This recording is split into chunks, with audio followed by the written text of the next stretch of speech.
From Learfield, this is Boilermaker Basketball. The 2024-25 Purdue basketball season is presented by Purdue Global. Purdue Global, Purdue's online university for working adults. University Bookstore, the official textbook provider for Purdue athletics and home to the original Purdue Pete. Purdue Basketball is brought to you in part by Purdue Federal Credit Union, the official credit union for Purdue fans. And by your Central Indiana Ford dealers are a proud sponsor of Purdue Basketball. Visit your local Central Indiana Ford dealer today. Purdue Boilermaker Basketball is on the air. Now let's go courtside. From Chrysler Arena inside of the Chrysler Center on the campus of the University of Michigan. Tonight, it's Big Ten basketball and a top 25 matchup as the 20th ranked Michigan Wolverines host our 7th ranked Purdue Boilermakers in a battle that will decide who sits atop the Big Ten standings. Hi, everyone. Pleasant good evening to you. Rob Blackman is my name. Welcome to Ann Arbor, Michigan. My broadcast partner, the former Boilermaker Bobby Buckets Riddell, joins me in just a moment. This is Purdue basketball. These two teams met back on January the 24th, a game played at Purdue's Mackey Arena. Purdue wins on that particular evening, 91-64. Boilermakers jumped out to a 19-9 lead at the end of the first media timeout. By the time we were on to the second media timeout, Purdue was leading 29-9 and, well, quite frankly, was never threatened from there forward. I don't anticipate it will be quite as easy for the Boilermakers here tonight. Consider this, since that loss against Purdue back on January the 24th, Michigan has ripped off 4 consecutive victories. They are playing as well as anyone in the Big Ten right now. Tonight it's Purdue and it's Michigan, a battle for first place atop the Big Ten standings. When we come back, Bobby Riddell joins me as our pregame show moves full speed ahead. This is Boilermaker Basketball on the Purdue Global Sports Network from Learfield. Keystone Cooperative is centered on delivering the farmer-owned cooperative of the future, starting today. Centered on the valued relationships that have built and grown the cooperative for 100 years, Keystone specializes in refined fuels, seriously local propane, agronomy, grain, animal nutrition, and swine production. We strive to lead, serve, grow, and embrace our cooperative advantage. Keystone Cooperative, centered on you and proud to fuel the Boilermakers. Attention fans! Do you want a chance to win tickets to see the Boilermakers take on the UCLA Bruins on February 28th? Winner gets 2 tickets, hospitality passes, VIP parking, and a signed basketball. All you have to do is register at purduesports.com/basketballvip and register by February 17th for a chance to win this amazing opportunity. Brought to you by Indiana Farm Bureau Insurance and Purdue Athletics. Every game starts before the season begins. From preparation to training, countless factors help turn the tide. Boilermakers players and fans know this, and so does Case IH. We're committed to providing powerful, reliable equipment for every field challenge, from planting through harvest and beyond, to help win the game before it even starts. Check out our roster of rugged tools and equipment by visiting your local Case IH dealer or go to caseih.com/Boilermakers. At Farm Credit Mid-America and Rural First, we do more than lend. We lift up our rural communities that we serve, too. From our day-to-day business of providing reliable credit to farmers and rural residents, to our community investment efforts and scholarships for college students, we help Indiana's rural communities find their next level. Visit FCMA.com to learn more about how we work with partners like Purdue University. Boiler up. Farm Credit Mid-America and Rural First are equal opportunity lenders. We Boilermakers show our pride in a number of ways, from a Purdue flag flying high on game day to a black and gold tie worn to the office. That loyalty is built on precious memories, time-honored traditions, and lifelong friendships. It's everlasting, and it stays with you wherever you go. So whether you're at Mackey Arena, your hometown grocery store, or across the country, the pride is always there. And now with the Purdue Federal Visa Signature Card, you have one more way to show your pride. Purdue Federal, the official credit card for Purdue fans everywhere. Federally insured by NCUA. You know you've got a comeback in you. When you take the next step, you're going to make it count. For your career, for your family, for your life. You can earn a degree you're proud of with Purdue Global. Purdue Global is backed by Purdue University, one of the nation's most respected and innovative public universities. This is your chance. This is your opportunity. This is your comeback.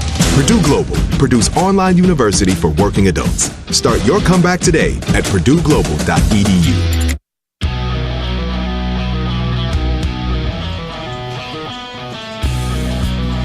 The 20th ranked Michigan Wolverines are 18-5 in the season. They're 10-2 in Big Ten play.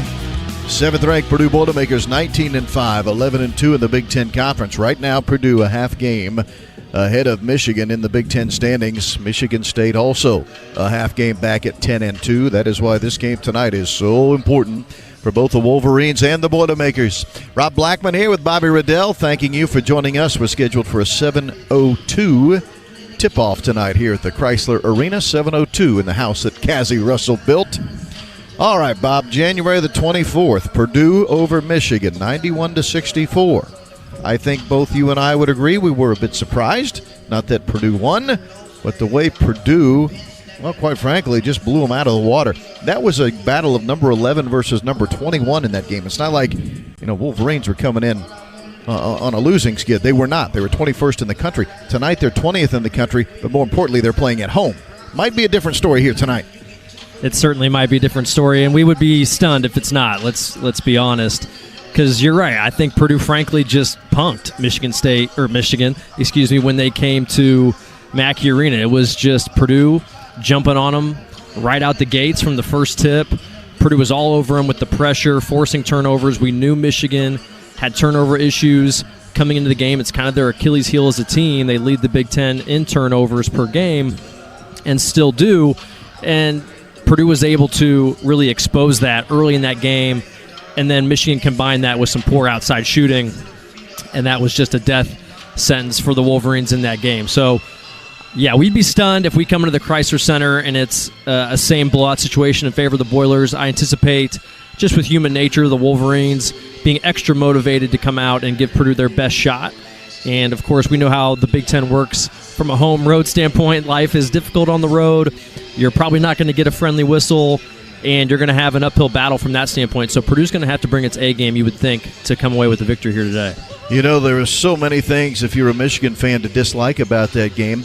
Maybe the fact that Danny Wolf, who's the only player in the Big Ten that's averaging a double-double, had only 4 points in that game. He had only 2 rebounds in that game. He turned it over 4 times.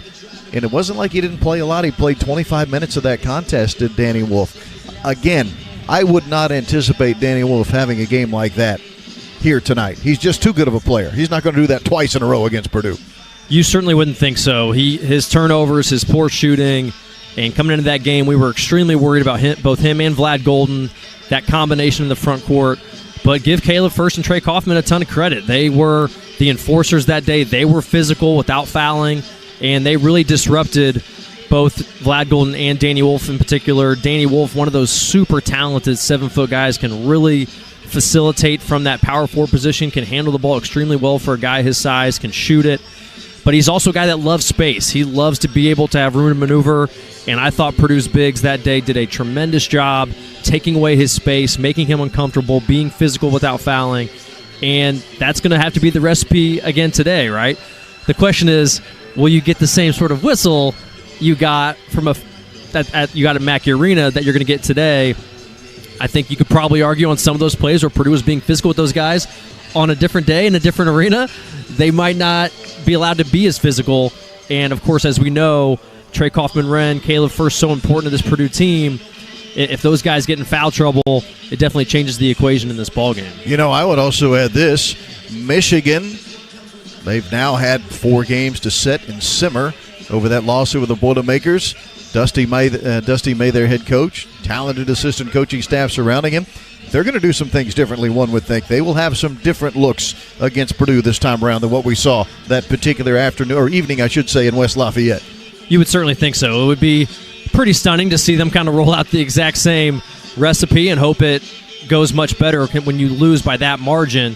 I listened to Dusty May's press conference about this game leading into it, and he did mention that there was going to be some adjustments on their end coming in this game. So, yep, I would expect to see them make some tweaks. Obviously not wholesale changes because you are who you are to some degree at this point this late in the year.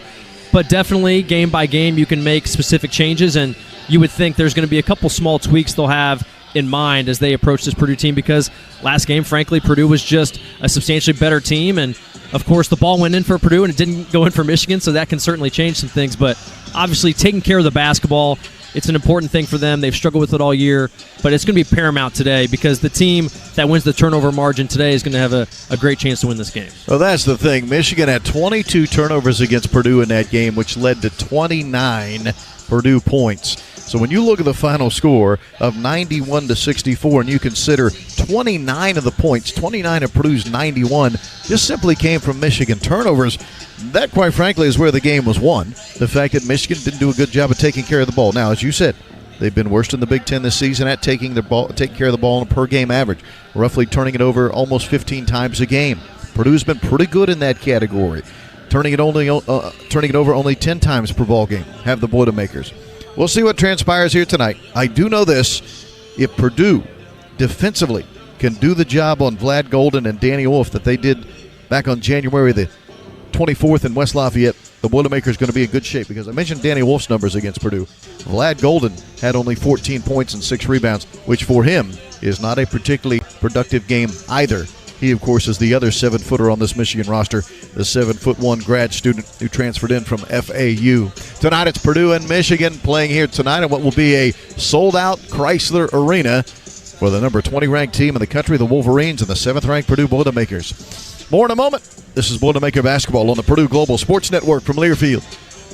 University Bookstore, the official textbook provider for Purdue Athletics and home of the original Purdue Pete, announce the return of 3-Point Thursdays. When the men play, win or lose, you score on every three-pointer. You can save up to 39% off your purchase. Get set to save with Purdue men's basketball with 3-Point Thursdays. 2 locations, State Street and across from Mackey Arena. Save at University Bookstore. Purdue University knows a thing or two about making great plays, and so does Anthem Blue Cross and Blue Shield. Whether you qualify for Medicaid or Medicare, a plan through the Affordable Care Act, or have health coverage through your job, you can feel confident with Anthem's large network of doctors, hospitals, and health professionals. To learn more about Anthem's health plans, call your authorized agent or visit Anthem.com. Anthem Blue Cross and Blue Shield is the trade name of Anthem Insurance Companies, Inc., independent licensees of the Blue Cross Blue Shield Association. Anthem is a registered trademark of Anthem Insurance Companies, Inc. Indiana farmers, building new markets takes time and pays back dividends with long-term demand for your crops. High oleic soybean oil drives new demand for Indiana soybeans to domestic and international markets. Plus, it's a healthier oil, more desirable to customers. Your checkoff is building this demand right here in Indiana. Purdue Athletics is proud to offer their foods prepared in heart-healthy, high oleic soybean oil this season.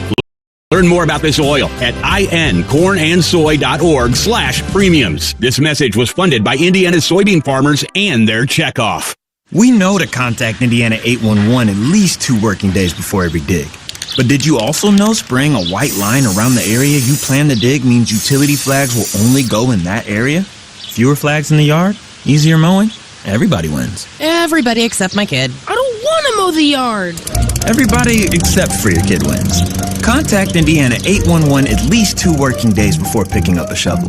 It's the only way to dig. Learn more at 811.safedigindiana.com. Sounds like it's time to call Hayes & Sons. Fire, floods, mold, and other disruptive events can wreak havoc on your home or business. That's when the Hayes & Sons team goes into action. We've got your back. From assessing the damage and taking immediate steps to secure your home, to working with your insurance to ease the pain, and from restoring contents to repairing and rebuilding, so your home feels just like it did before it was hit by the storm. When disaster strikes, call Hayes & Sons. We do restoration right. For hybrid vehicles that give you 614 miles of continuous driving, it's gotta be Honda. Save thousands on Honda hybrids with 2.9% financing. Award-winning Honda hybrids, Accord, Civics, and CR-Vs. With hybrids, the battery charges as you drive. Like the 2025 Honda Accord Sport or Touring model. Now with low 2.9% APR financing. To see why it's gotta be Honda, search your local Honda dealer today. See dealer for financing details for well-qualified buyers. Offer ends 3/3/25.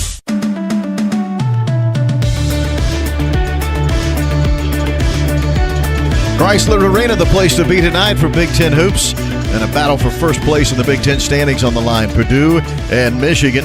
Boilermakers 11-2 in the Big Ten. Michigan is 10-2. Rob Blackman here with Bobby Riddell. All right, Robert, let's talk about our Boilermakers, who seem to keep finding a way to win here in the months of January and February, despite the fact not shooting the ball well from three, which is a bit of a surprise with this group. Now, look, the percentage isn't terrible. Purdue's 37.5% as a team on the season. You can certainly live with that, but when you think about how good Purdue was last year at well over 39% as a team, second best in the country, you feel like there's still a little bit of three-point shooting that's left to be desired. Last 4 games, here's a stat that really jumped off the page to me, Bob.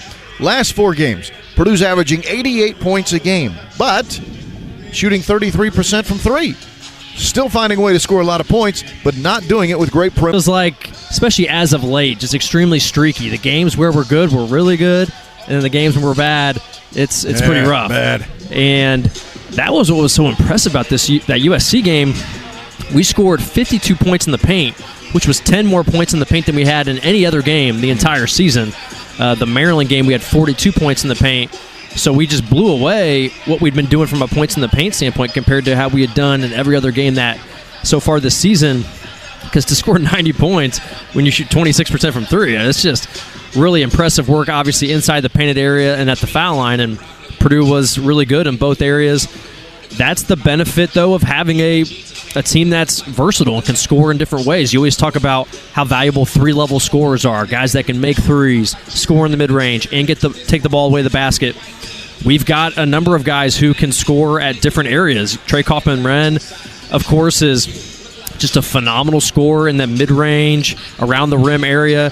Braden Smith, unbelievable three-level scorer. Fletcher Loyer, probably a little bit more of like a two-level scorer as far as shoots threes and scores in that mid-range. Doesn't get all the way to the rim very often, but can certainly do it on occasion.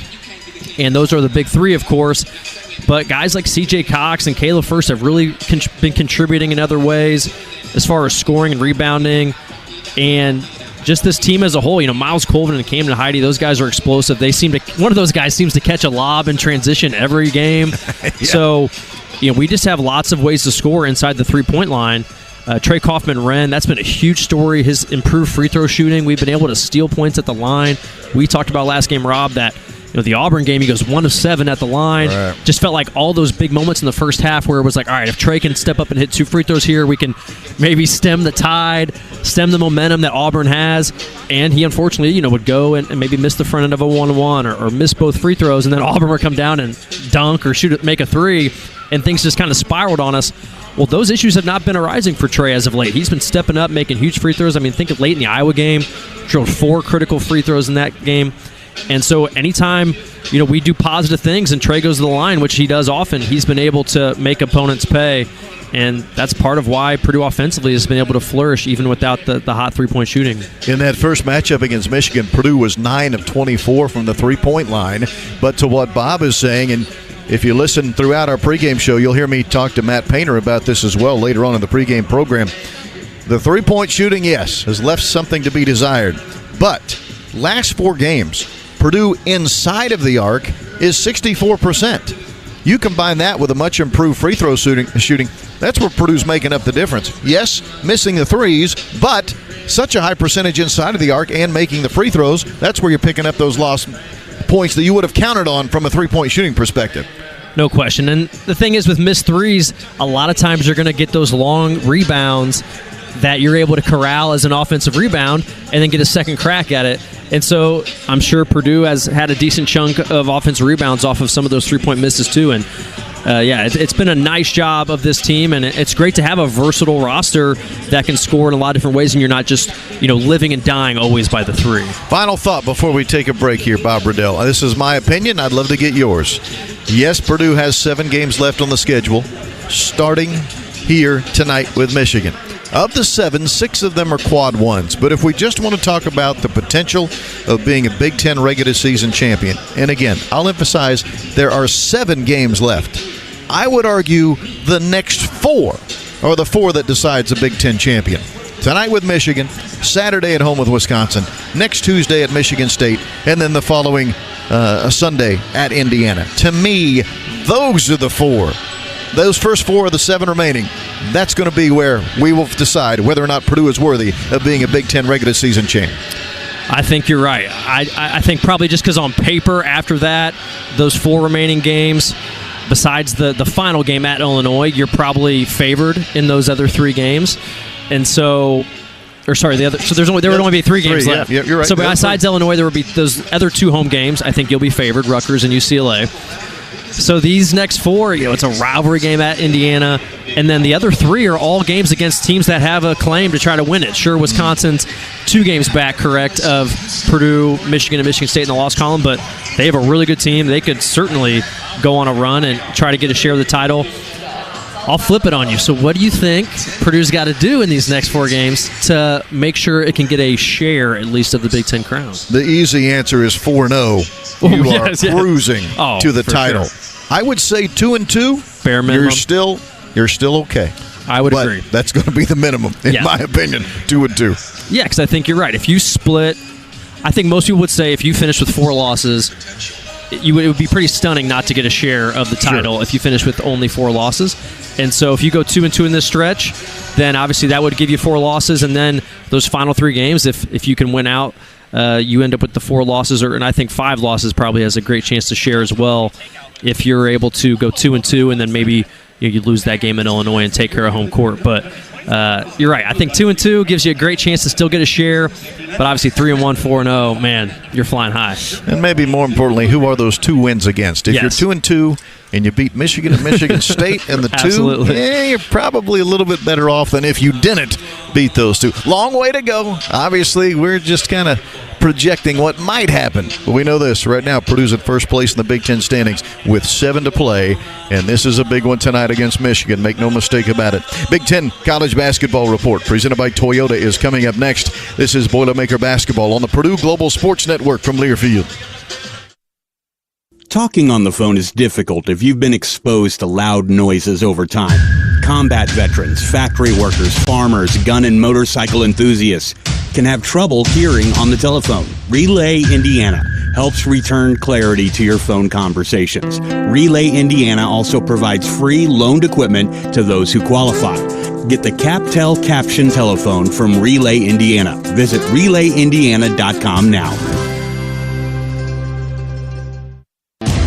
With the Boilermakers, every pass, shot, layup, and score is more than just part of the game. It's a testament to the teamwork, elbow grease, and can-do attitude it takes to win. In the same way, Case IH knows every successful farm is more than just a farm. It's the product of top-notch tillage, planting, harvesting, hay, and forage equipment at the hands of hardworking growers. Get a slam dunk by visiting your local Case IH dealer or go to caseih.com/Boilermakers to learn more. Boiler up!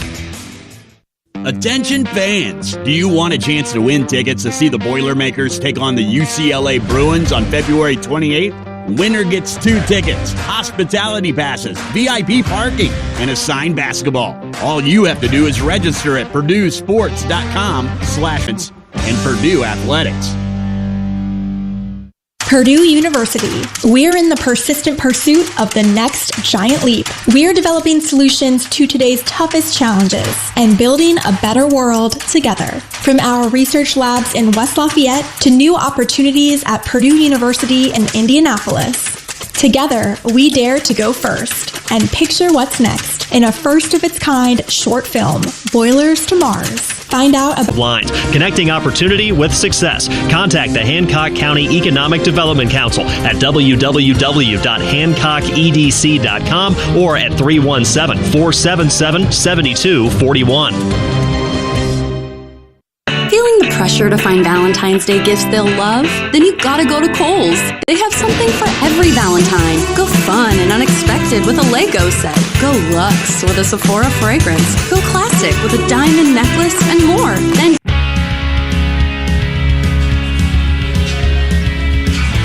time for tonight's Big Ten Report presented by Toyota. Dear style, efficiency, and performance. Glad we are on the same team this season and every season. So let's keep huddling up with a free. Also at 9 o'clock tonight, you have Penn State at USC. And at 11 p.m. this evening, for those staying up late, Northwestern at Oregon.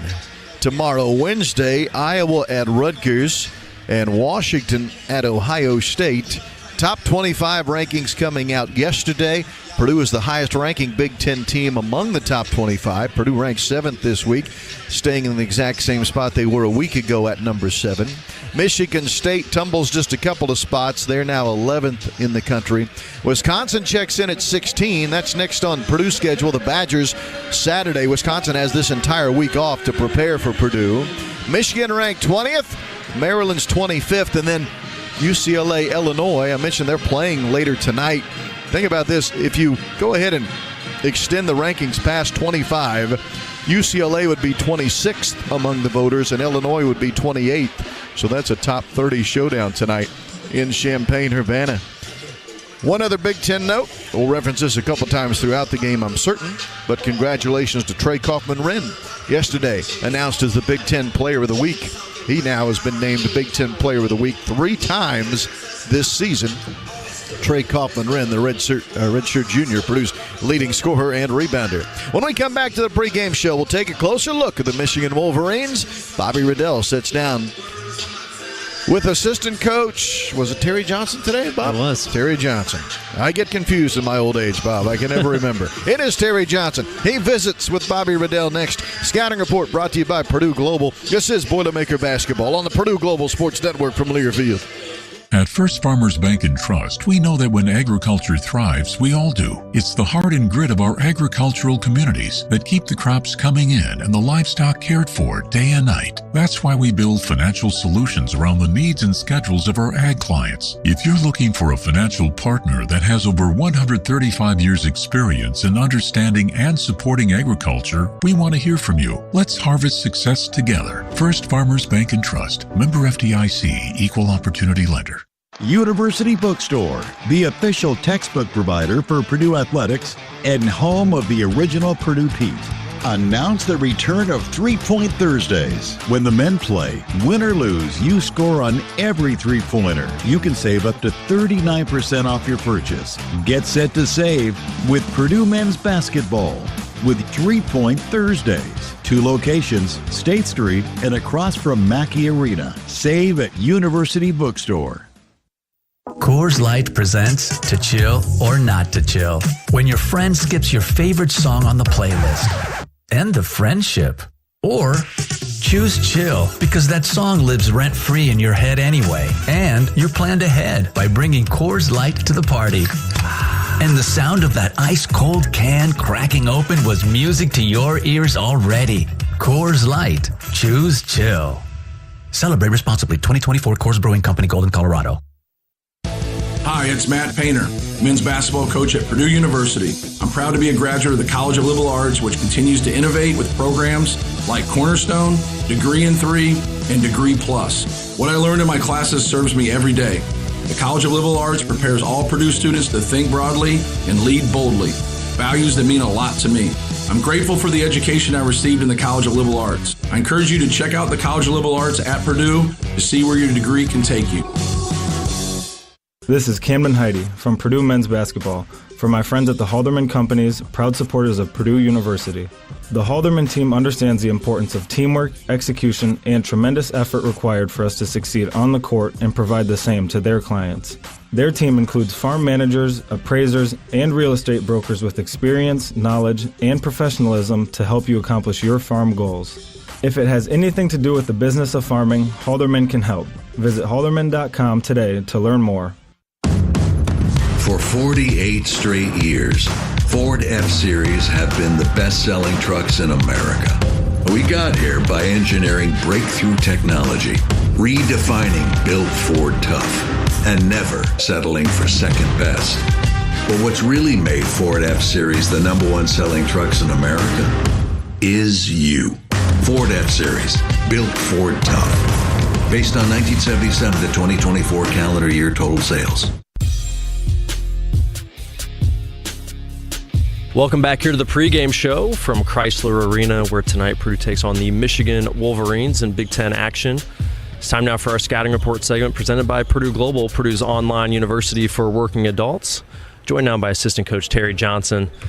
And coach, coming off a nice, comfortable home win over USC, 90-72, our last time out, and a couple of nuggets that stood out to me about that game. We scored 90 points while only shooting 6 of 26 from 3, 23%, and we out-rebounded them by 17. How impressed were you with just our rebounding effort as a whole and our ability to score so effectively even though we didn't shoot the ball very well? Oh, we were extremely excited about our guys rebounding the basketball and just the fact that we go win in different ways. We did just put another nugget on our list, winning in multiple ways and then not even shooting the ball well. Caleb first, got to talk to you about him for a little bit. Sets the all-time school record for wins with 111 wins in the course of his career. Of course, the class behind him may have something to say about that next year, but for the time being, Caleb sets that record. Really cool. Just one of those guys that throughout the course of his career has certainly played a number of different roles. And this year, same sort of deal, right? Start the year, not playing maybe a huge role, but of course has now been in that starting lineup since the calendar year turned, and just feels like a guy that's really starred in his role. Is that how you feel about Caleb? Yeah, extremely excited about Caleb because like you say, he played multiple roles on multiple teams, and you need that with guys, and he just stick to the process, and you're successful like that. Programs are successful like that, and it's always good to know you got one guy at the top, all-time winning team, and they got guys behind him coming. But like you talked about at the beginning of the year, he struggled at the beginning of the year, didn't quite know his role, and then all of a sudden, bam. But he stuck to the process. He didn't get down, he didn't get quiet, he just kept working, and that's great to see, especially from a coach. Yeah, it's really neat just seeing a guy in his senior year, to be able to carve out a role and have the success that he's having. And certainly he's changed our team. His defense has been impactful. All right, on to tonight's opponent, the Michigan Wolverines. They are a 20th ranked team in the country, 18-5 on the year, 10-2 in the Big Ten, just a half game behind our Boilers, led by head coach Dusty May in his first season here. This will be the first of our 3 rematch games in the Big Ten. It's certainly weird now thinking you only play 3 teams twice, but that's the new deal we have with so many teams in the Big Ten. In that first matchup, of course, it went extremely well for us. A huge home win, 91-64, built that big lead early. Coming into this building, though, I'm sure you're feeling like things are probably not going to go quite as well for us, but life on the road can be difficult. But, of course, this is a matchup that went well for us first time. How do you feel this matchup's going to go second time around? We're really going to have to grind them out on the road. Obviously, we got to them early at our place, and I'm sure Coach May going to make sure they're aware of that. And then also last year here, it was their spring break. And our Boilermaker Nation took over this arena. I'm quite sure that's not going to happen this year, but I know we're going to have quite a few fans here, but they're going to make sure they outnumber us. And we pumped in some crowd noise this week leading up to this game, but our guys are used to it. We just want to make sure we are all locked in and on the same page. Yeah, last year Lance Jones was in here pumping up the crowd because there were so many Boilermaker fans in the house. Like you said, probably not going to quite be that same scenario tonight, but hopefully we still see a decent chunk of black and gold in the crowd. Well, Michigan, from an offensive standpoint, extremely talented. They're a top 25 team in offensive efficiency in KenPom. However, they do have the bugaboo, the turnover bugaboo. They lead the Big Ten in turnovers per game, nearly 15, and we saw that play out in Mackey Arena, right? They had 22 turnovers. How do we carry over that level of disruption, even though we're now on the road? Yeah, our guys had a lot to do with their turnovers, and we just talked about it again. You got to reset the rules again. We want to be physical without fouling. I'm sure we got away with a few fouls, and I'm sure Dusty they turned some stuff in. We still want to be the aggressor though, and the aggressor normally is successful, but we just don't want to be hacks out there. Even though I do like hacks sometimes, but we just want to be tough, push their offense out, and then we got to really get back in transition. They're at home. They play with a faster pace at home, and we got to really control the point guard Donaldson, who's really good. Well, that leads me right to my next question. Well done, Terry Johnson. That final question I have for you is about Trey Donaldson. Of course, we know Vlad Golden and Danny Wolf, their 2 front court players, are really terrific. But Donaldson, to me, is kind of the X factor for them, especially at home. He's their leading scorer in home games. We did a pretty good job on him in that first game in Mackey Arena. He shot the ball well, but just took 6 field goal attempts, and then we forced him into 6 turnovers. Do you agree that he's kind of a big X factor tonight? He's the key. He's the head of the snake, and I was picking with our freshmen. I was like, hey, y'all controlled him a little bit at home, but he's sitting there talking like, I'm going to get these freshmen. They're coming to my home. But our guys are excited for the challenge, and we're just going to be ready, and we're excited to play tonight.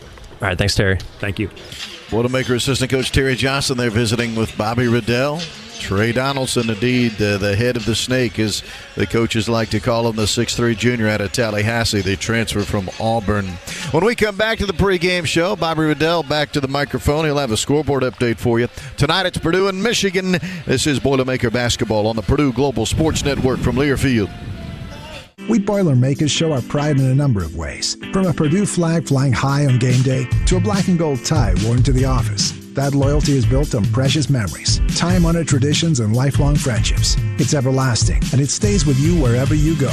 So whether you're at Mackey Arena, your hometown grocery store, or across the country, the pride is always there. And now with the Purdue Federal Visa Signature Card, you have one more way to show your pride. Purdue Federal, the official credit card for Purdue fans everywhere. Federally insured by NCAA. We know to contact Indiana 811 at least 2 working days before every dig.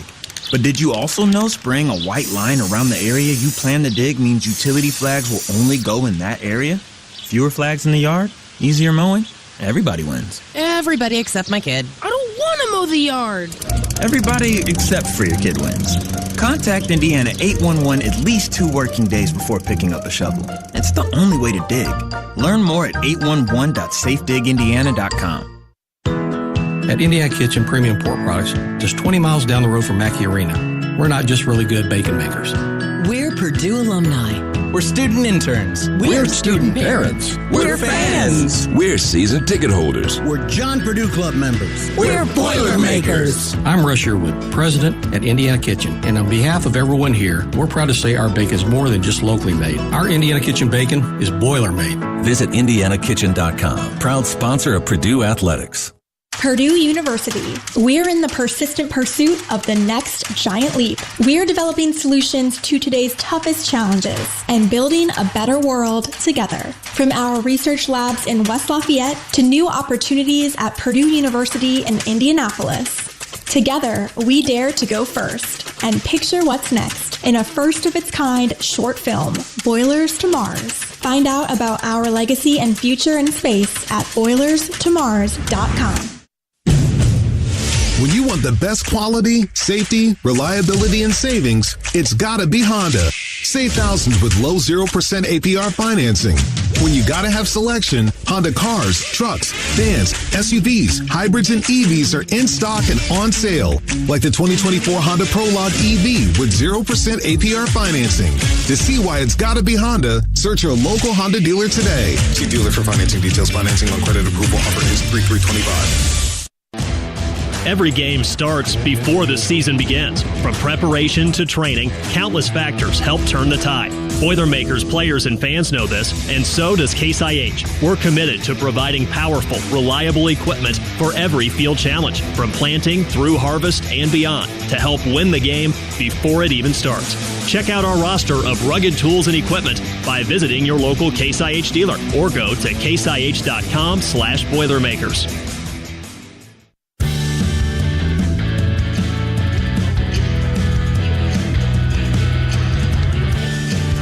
Welcome back here to the pregame show, live from Chrysler Arena, where Purdue is going to take on the Michigan Wolverines, a little past 7 o'clock Eastern time here this evening. Time now to take a look at our out-of-town scores. And there's a lot of good top 25 and Big Ten college basketball to be played this evening. First, looking at some of the Big Ten games.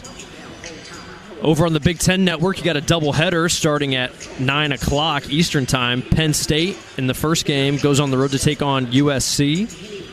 And then the nightcap, the Northwestern Wildcats will take on the Oregon Ducks on the road at Oregon, and that game will tip at around 11 o'clock Eastern time on the Big Ten Network. 3 other Big Ten games to be played this evening. One is this Purdue-Michigan matchup, and then a couple other games to be played on Peacock. At 8 o'clock, the UCLA Bruins go on the road to take on the Illinois Fighting Illini. And then at 9 p.m. on Peacock, the Indiana Hoosiers go on the road to take on the 11th-ranked Michigan State Spartans. As far as some top 25 action from across the country, the number 1 team in the country, the Auburn Tigers, coming off a home loss against Florida, will go on the road to take on the Vanderbilt Commodores. That game will tip at 7 p.m. on SEC Network. The Florida Gators aforementioned, the third-ranked team in the country who just come off that big win at Auburn will stay on the road and go take on 22nd-ranked Mississippi State. That game tips at 7 o'clock on ESPN2. And 5th-ranked Tennessee visits 15th-ranked Kentucky in a big one, 7 o'clock on ESPN.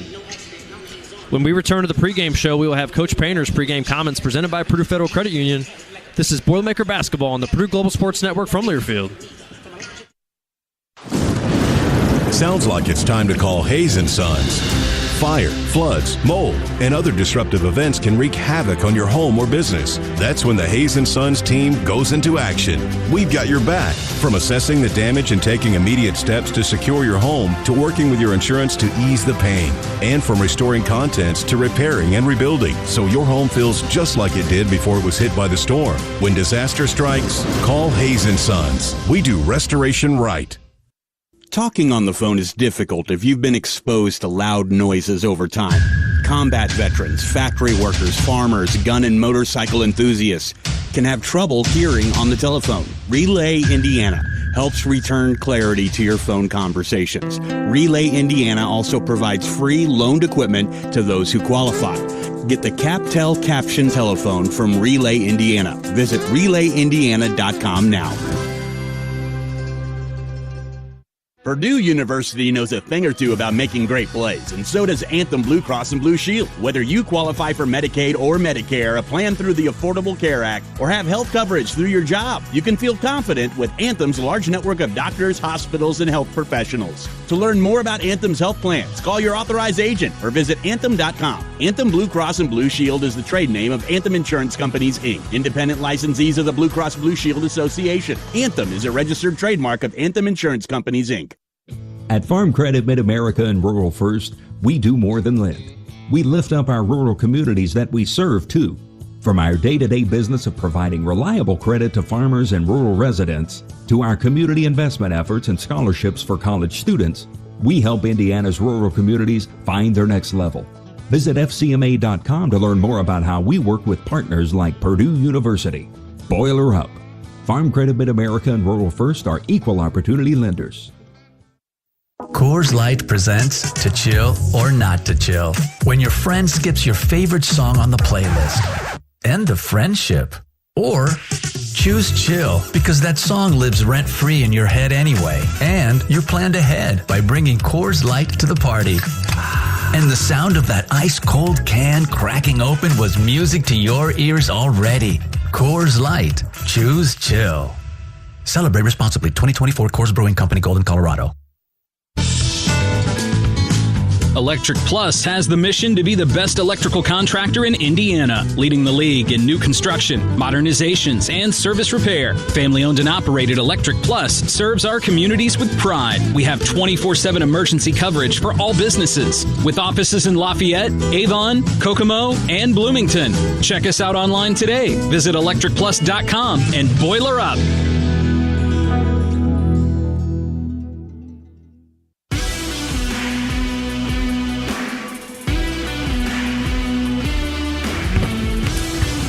Welcome back, everyone, to Chrysler Arena. Tonight, Purdue and Michigan round 2 as the Boilermakers tango with the 20th-ranked Michigan Wolverines. Let's talk to head coach Matt Painter, get his thoughts on this one here tonight. Coach Painter's pregame thoughts brought to you, as they always are, by Purdue Federal Credit Union, the official credit union for Purdue fans. You can find out more by going to PurdueFed.com. Coach Painter, looking back to the game in Mackey Arena, January 24th. Purdue wins that one, 91-64 over Michigan. What do we glean from that game that may be able to help our ball club out here tonight on the road? Well, I think, right away, our defense was really good. Our pressure bothered them. They and chill. It's also really good. You see, it's all one action of the office. That big level. They have side on the road. It's going to be playing on home court. So they don't be lead to threes. They have good speed, and they play at a good pace, and they push the basketball, and they get you on your heels. That leads to some step-in threes, and then just their actions. Like when you look at their guards, especially Donaldson, and the ability to break you down and create for his teammates, create for himself. But, Danny Wolf creates for a lot of people, and he causes a lot of problems. Then that size and that quickness normally gets you behind plays, and then you start fouling. So you're dealing with a good three-point shooting team, but you're also dealing with a team that can get to the free throw line and make you pay, and they can make you pay in the post. So it's not one of those things where, okay, they shoot 40% from three at home. They have good low post guys. They have good distributors. They just have a really good balance, really a healthy diet on offense. Speaking of three-point shooting, last handful of games, really handful plus, our ball club hasn't been great from behind the three-point arc. But on the flip side, last 4 games, 64% inside of the arc, and the free throw shooting has really picked up.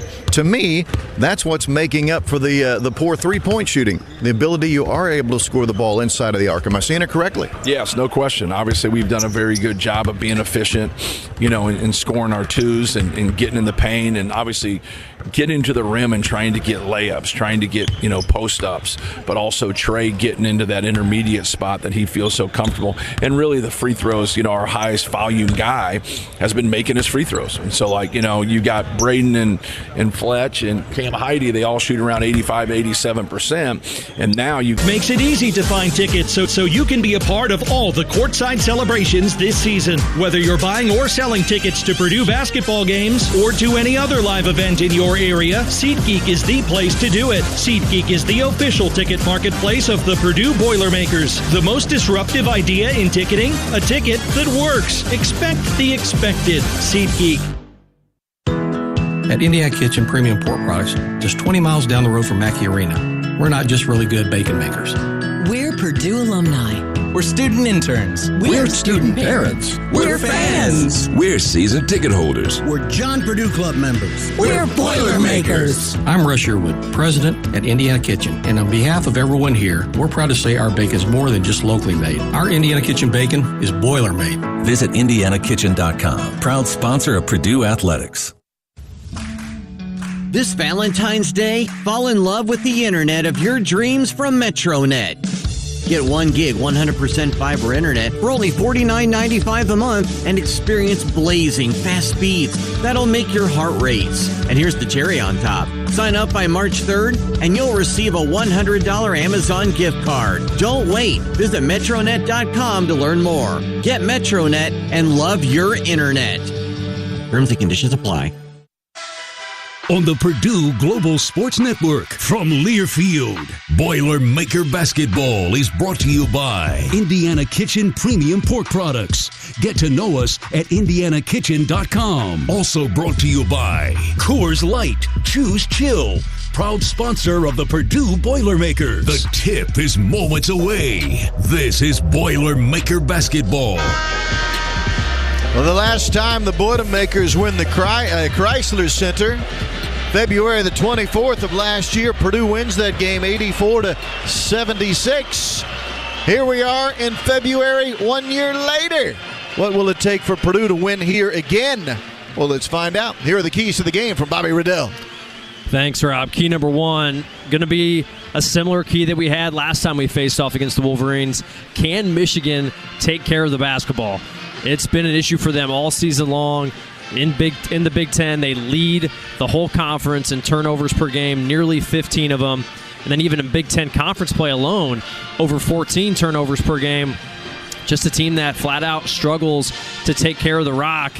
And we saw that in Mackey Arena. Purdue forced them into 22 turnovers in that game. And combine that with their horrid three-point shooting, and it absolutely doomed the Wolverines that day in Mackey Arena. Purdue steamrolled them 91-64. Purdue has certainly been a different team from a forcing turnover standpoint as well. They've forced 10 of their last 12 opponents into more turnovers in that game than they averaged coming into that game. So certainly you would think those numbers bode well for Purdue, but this game here on the road could certainly be a different story with Michigan on their home floor. Second key, can we contain, and this is Purdue, can Purdue contain Trey Donaldson, the X factor for the Wolverines? He is a talented point guard for this team, the Auburn transfer. He can really score the basketball. Also another guy that can score at all 3 levels. And he's the leading scorer for this Michigan team in their games played here at the Chrysler Arena at around 14 points per game. he struggled at Mackey Arena. There's no doubt about it. On that game on the road, he had 6 turnovers, especially struggled out of the gate with the pressure from C.J. Cox, who forced him into 2 turnovers early in that game that set the tone poorly for the Wolverines. And in their 5 losses this year, he has a negative assist-to-turnover ratio, 14 assists to 16 turnovers. I think C.J. Cox is a great matchup for him. C.J. Cox is a quick player, but not the quickest. And the same thing about Trey Donaldson. He's got some quickness, but not elite quickness. I think C.J. Cox really matches up well. We'll see if the pressure C.J. was able to apply to Donaldson in the first matchup can continue here and take the Wolverines out of their offensive flow. Third and final key. Can Trey Kaufman-Renn and Caleb Furst avoid foul trouble? That was a huge thing they were able to do in that first matchup against the Wolverines. They match up well with the great front court tandem of Vlad Golden and Danny Wolf. Caleb Furst, Trey Kaufman-Renn, both versatile defenders. They were able to switch that big-on-big ball screen quite a bit in that first matchup and able just to knock stuff out. It was really effective for Purdue. Both of them were able to be really physical without fouling. Granted, the calls could certainly be different here on the road. So can they execute the same sort of plan here on the road? Going to be something to watch. Got to keep those guys out of foul trouble and on the floor. Those are your keys to the game for our Purdue Boilermakers. Before we move further, let's pause 10 seconds for station identification. This is Boilermaker Basketball from Learfield.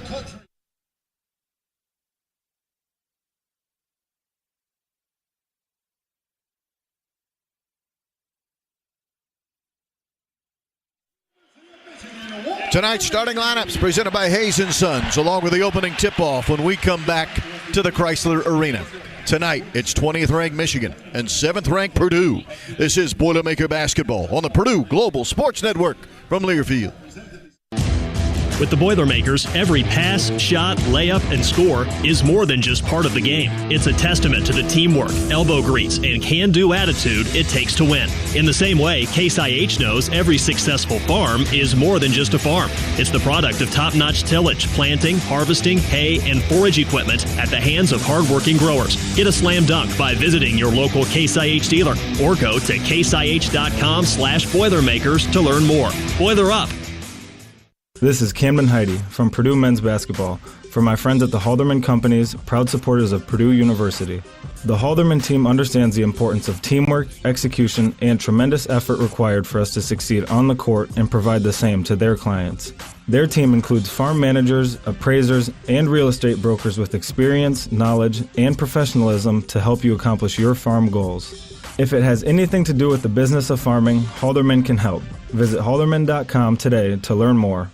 We Boilermakers show our pride in a number of ways. From a Purdue flag flying high on game day to a black and gold tie worn to the office. That loyalty is built on precious memories, time-honored traditions, and lifelong friendships. It's everlasting, and it stays with you wherever you go. So whether you're at Mackey Arena, your hometown grocery store, or across the country, the pride is always there. And now with the Purdue Federal Visa Signature Card, you have one more way to show your pride. Purdue Federal, the official credit card for Purdue fans everywhere. Federally insured by NCUA. This is your moment, your time to shine, your comeback. You're ready for the next step in your career, and you want an education employers respect. So you're not just going back to school, you're coming back with Purdue Global. Backed by Purdue University, one of the nation's most respected public universities, Purdue Global is built for people who bring their life experience into the online classroom. Purdue Global, Purdue's online university for working adults. Start your comeback today at purdueglobal.edu. On the Purdue Global Sports Network from Learfield, Boilermaker Basketball is brought to you by your Central Indiana Honda dealers are proud to be longtime fans and supporters of Purdue Athletics. Also brought to you by University Bookstore, the official textbook provider for Purdue Athletics and home to the original Purdue Pete. The tip is moments away. Purdue Boilermaker Basketball is on the air. Chrysler Arena, the place to be tonight for Michigan and Purdue in a Big Ten battle. Let's get to tonight's starting lineups presented by Hayes & Sons, helping Boilermakers restore their property damaged by fire, water, mold, or storms for over 42 years. At Hayes & Sons, we do restoration right. The 20th-ranked Michigan Wolverines are 18-5 on the season, 10-2 in the Big Ten, and they're on a 4-game winning streak. Here is how they will go. In the backcourt, the point guard is Trey Donaldson, 6'3", 195-pound junior, transfer from Auburn, who had 11 points and 6 turnovers against the Boilermakers back on January the 24th. Joining him in the backcourt, Reuben Jones, the 6'5" grad student, transferring in from North Texas. He played 4 years at North Texas and was Conference USA All-Defensive Team last season. Also in the backcourt, Namari Burnett, 6'5", 200-pound grad student, played at both Texas Tech and Alabama. He had 11 points and 5 rebounds against the Boilermakers back in January. Up front, 2 7-footers. We'll start with Danny Wolf, 7 feet, 250 pounds, a junior, originally from Glencoe, Illinois, transferring in from Yale, the only player in the Big Ten averaging a double-double. He's averaging 12.7 points and 10 rebounds. And Vlad Golden, 7'1", 250-pound grad student, originally from Russia, transferring in from Florida Atlantic. He scored over 1,500 points in his storied career. The head coach of the Wolverines is Dusty May, an Indiana native. In his first season as the head coach of the Wolverines, he previously had been at Florida Atlantic for the last 6 years, taking them to the 2023 Final Four. For the Boilermakers, here's how they will go. The point guard, Braden Smith, 6 foot, 170-pounder, a junior out of Westfield. He leads the Big Ten in assists and in steals. His running mate in the backcourt, Fletcher Lawyer, 6'5", 180-pound junior from Fort Wayne, who had 18 points against Michigan at Mackey Arena. Also in the backcourt, C.J. Cox, the 6'3" freshman from Lexington, Massachusetts. He had one of his better games as a freshman, 11 points, 3 rebounds against Michigan back in January. Up front, at a forward, Caleb First, 6'10" senior out of Fort Wayne, averaging 5 points and 3.5 rebounds a game. And the center is Trey Kaufman-Wren, 6'9", 230-pound redshirt senior from redshirt junior, from Sellersburg, Indiana. Trey Kaufman-Wren just yesterday named the Big Ten Player of the Week. Third time this season he's been named the Big Ten's Player of the Week. Matt Painter, the head coach of the Boilermakers, in his 20th season as the boss of Boilermaker basketball. 466 wins as the head coach at Purdue. Our 3-man officiating crew for this one this evening, as assigned by the Big Ten, Paul Zells, Larry Scarato, and Steven Anderson. Michigan in white, Purdue in black. That's white jerseys, white shorts, blue numerals and lettering front and back with maize trim. Purdue's in black jerseys with black shorts, old gold numerals and lettering front and back. It reads Purdue in old gold across the chest. Sold out Chrysler Arena for a top 20 matchup here tonight. Golden jumps it up against Caleb First. Paul Zells will toss the ball high in the sky at center court. This ball is tipped to our left, controlled in the front court by the Boilermakers, C.J. Cox, and we are underway at the Chrysler Arena. Purdue with the opening possession as Michigan opens up in half-court man-to-man defense. Top of the key catch for Trey Kaufman-Wren. Dribbles once, hands to C.J. Cox. He dribbles near the left arc with the right hand. Now chest pass left side of Braden Smith. Further left wing, it goes to Trey Kaufman-Wren. Trying to back down Golden. Stops on the left block, shoots a hook shot. It is short, then tipped out of bounds, baseline left. Last touch by Vlad Golden and the Michigan Wolverines. Purdue will have 20 on the shot clock. Well, I like Purdue having Kaufman-Wren go right at Golden early in this game.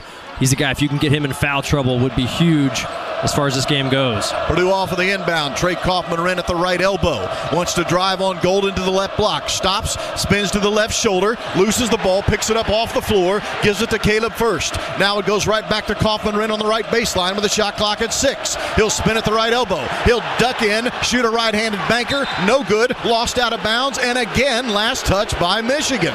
Out of bounds, baseline left for the second consecutive time. And Purdue once again gets a fresh shot clock of 20 seconds. Those are those team rebounds where not any one individual gets the board, but Purdue getting those second chances.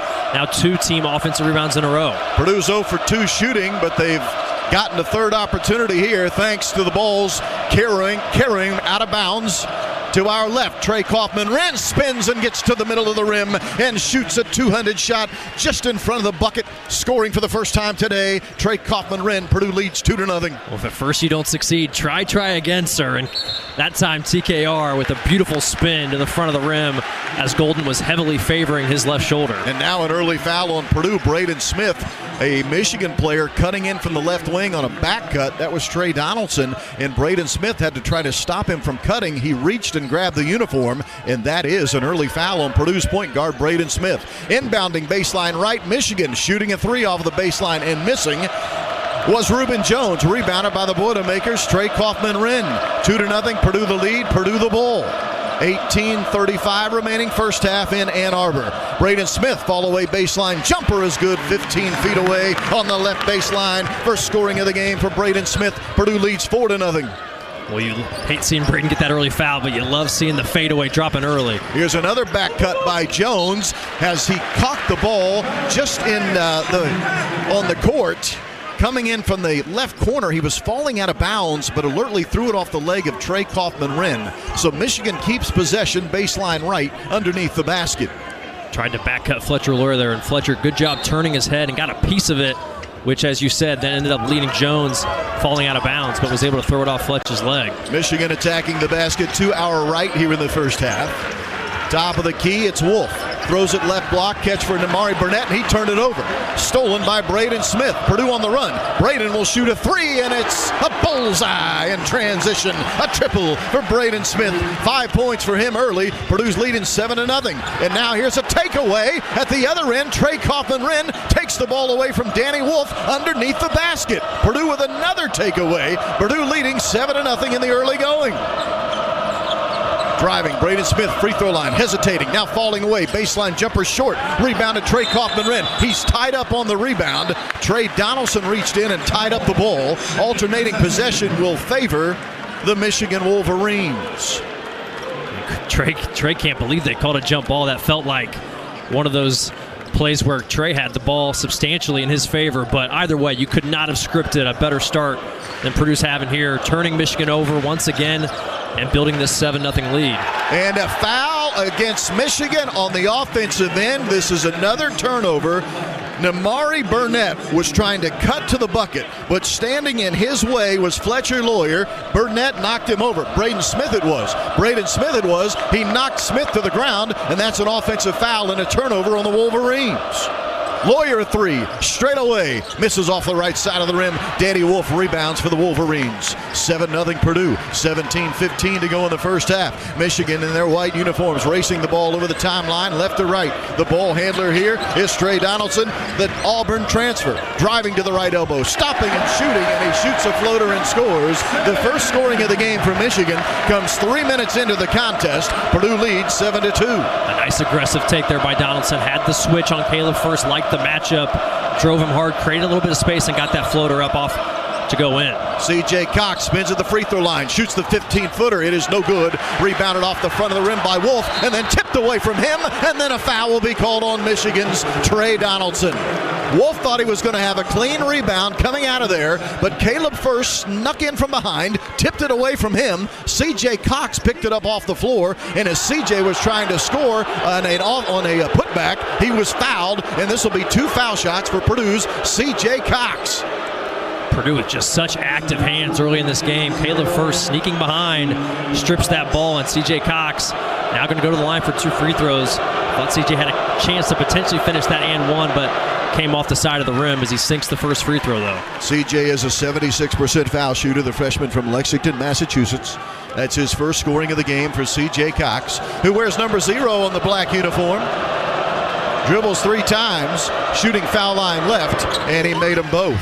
Purdue extends the lead to 9-2 over Michigan. 16:40 to go first half.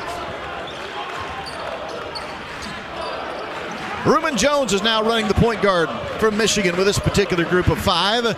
Dribbling on the block M, center court, working his way to the right wing. Now to the right elbow and stopping. To Golden, high right elbow extended. Golden with the ball high above his head. Wants to work on Trey Kaufman-Renn. Spins in the paint. Stops and shoots a 12-footer. Good. He got a friendly bounce off the back of the rim. First scoring of the game for Vlad Golden, who averages 15 a game. Purdue leads 9-4. Well, I thought, and the coaching staff at Purdue did as well, he might have got away with steps, but if it's not called, then it's a good move, and it's a good finish there from Golden. Trey Kaufman-Wren tried to finish from the right block, missed, but there's Caleb First to get an offensive rebound, and Caleb is fouled as he was bringing the ball back down off of the rim. Foul against Michigan, and that brings the Boo Birds from the home crowd here at Chrysler Arena. Timeout on the floor, Purdue 9, Michigan 4. 16 minutes remains in the first half. On a Central Indiana Honda dealer's scoreboard, this is Boilermaker Basketball on the Purdue Global Sports Network from Learfield. Why choose a Sleep Number smart bed? Can I make my side softer? Can I make my side firmer? Can we sleep cooler? Sleep Number does that. Cools up to 8 times faster and lets you choose your ideal comfort on either side. Your Sleep Number setting. And now it's our lowest price of the season on our top-selling i8 smart bed. Your best savings, plus free home delivery with an adjustable base.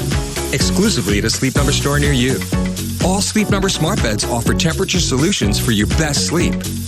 Learn more at sleepnumber.com. Electric Plus has the mission to be the best electrical contractor in Indiana, leading the league in new construction, modernizations, and service repair. Family-owned and operated Electric Plus serves our communities with pride. We have 24/7 emergency coverage for all businesses, with offices in Lafayette, Avon, Kokomo, and Bloomington. Check us out online today. Visit electricplus.com and boiler up.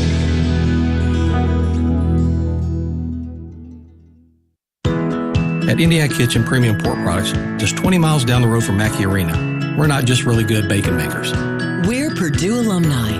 We're student interns. We're student parents. We're fans. We're season ticket holders. We're John Purdue Club members. We're Boilermakers. I'm Russ Sherwood, president at Indiana Kitchen, and on behalf of everyone here, we're proud to say our bacon is more than just locally made. Our Indiana Kitchen bacon is boiler made. Visit IndianaKitchen.com, proud sponsor of Purdue Athletics.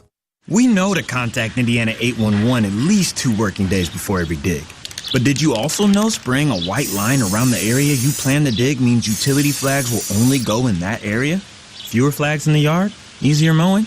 Everybody wins. Everybody except my kid. I don't want to mow the yard. Everybody except for your kid wins. Contact Indiana 811 at least 2 working days before picking up a shovel. It's the only way to dig. Learn more at 811.safedigindiana.com.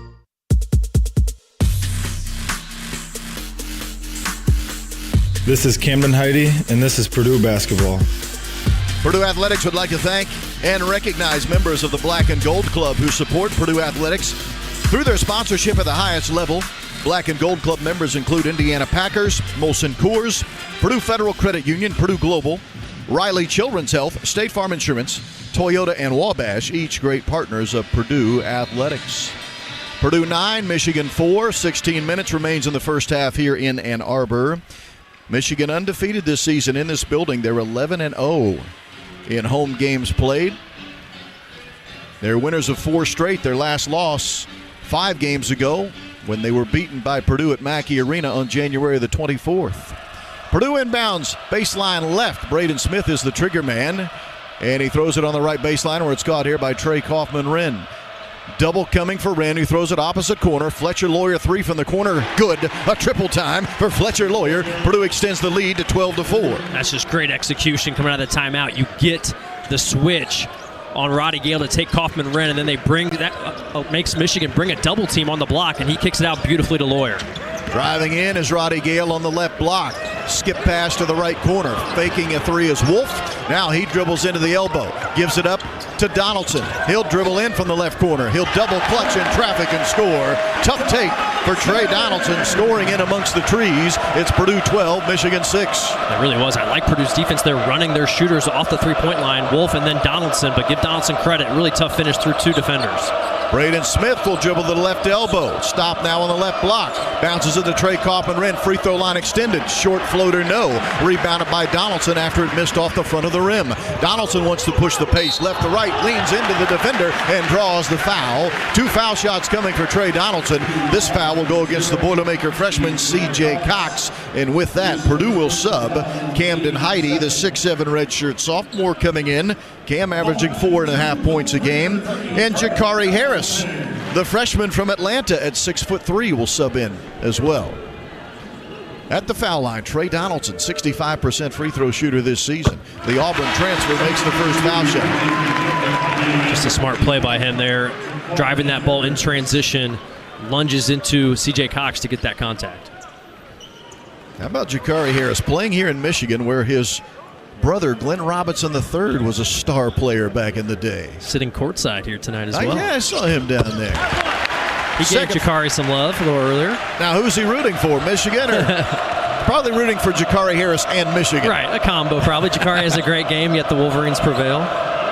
Donaldson made both foul shots. He has 6 of Michigan's 8 points. Donaldson averages 13 a game. It's 12-8 Purdue.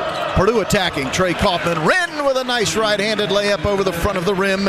He gave a shot fake. The defense went for it, and then he had a clear path to the bucket. Purdue leads 14-8. You're right, Rob. His ability to make floaters got the defender up in the air with the fake. Donaldson deep three, left wing good. Trey Donaldson is off to a fantastic start, and it's something we talked about on the pregame show. Don't let Trey Donaldson get heated up early. Guess what? He's hot. Yeah, that's not a good sign at all. He can really score the rock. 14-11, Purdue the lead. Driving his lawyer, giving to Trey Kaufman-Renn. Top side to Heide. He'll shoot a three straight away. No good off the back of the rim. Vlad Golden rebounding for Michigan. Camden Heide shooting just 16% from three in Big Ten games. And now getting open, coming down the pipe, Reuben Jones for a two-handed dunk. It's Purdue 14, Michigan 13. Unfortunate there. You get a really good look with Camden Heide playing off the shot fake. Just shoots it long, and that leads to the run out for the Wolverines, who make Purdue pay. Sold out crowd alive here in Chrysler. Braden Smith, a deep three, misses left wing. Trey Donaldson rebounding for the Michigan Wolverines. Three from Jones, right corner. It's no good. Long rebound picked up by the Wolverines. Now Jones has it back. Drives into the right corner and stops. Throws it out to the far right wing. Driving in for an elbow jumper from the right side. Missing is Roddy Gale Jr., but there's Danny Wolf to clean up the mess. An offensive putback for Michigan, and the Wolverines lead 15-14. You hate that they're not able to secure a number of defensive rebounds, and Wolf does some damage on the weak side. First time Michigan has led Purdue all season. They never led at the game in West Lafayette. Here's a nice jumper, left baseline, 15 feet away. Fletcher Lawyer, a shot fake, and then dribbled himself into an open shot, and Michigan turns it over in transition. Roddy Gale Jr. wasn't looking for the ball. Jones threw it to him anyway, and he threw it out of bounds. Purdue leading 16-15, and Purdue will have the basketball. Well, all coaches always say you got to throw to eyes, and right there the mistake was made not throwing to eyes, as Gale never had his head turned back around to see the ball handler. Michigan subs in Will Cheddar, the 6'8 redshirt junior from Stewartville, Minnesota. He had 4 points against the Boilermakers back in January. Purdue a 1-point lead in the ball. Braden Smith kicks it into the corner. On the way, Fletcher Lawyer, a triple in and out. It did everything but stay in the bucket. Shooting it from the left corner. Coming out of there, rebounded by Danny Wolf of the Wolverines. 12.5 to go first half. Wolverines the ball, Purdue a 1-point lead. Driving in from the top of the key, Roddy Gale Jr. He's in the middle of the paint, had the ball taken away, and this will be a held ball.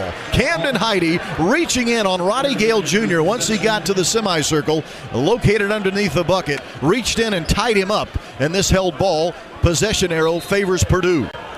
You got to love that help side defense there by Purdue. Gale gets by lower their initial line of defense, but then two Boilermakers come over, force Gale to jump stop, and then really corralled that basketball. Heide, good hands. Michigan was in a 1-2-2 three-quarter court press, and now a foul away from the ball. Trey Kaufman-Renn was trying to post in the high post. He got shoved in the back by Will Cheddar right in front of the official. I'm not sure how Cheddar thought he was going to get away with that one, and Cheddar is hit with the foul. That's team foul number 4 on Michigan. Purdue has committed 2 fouls here in the first half.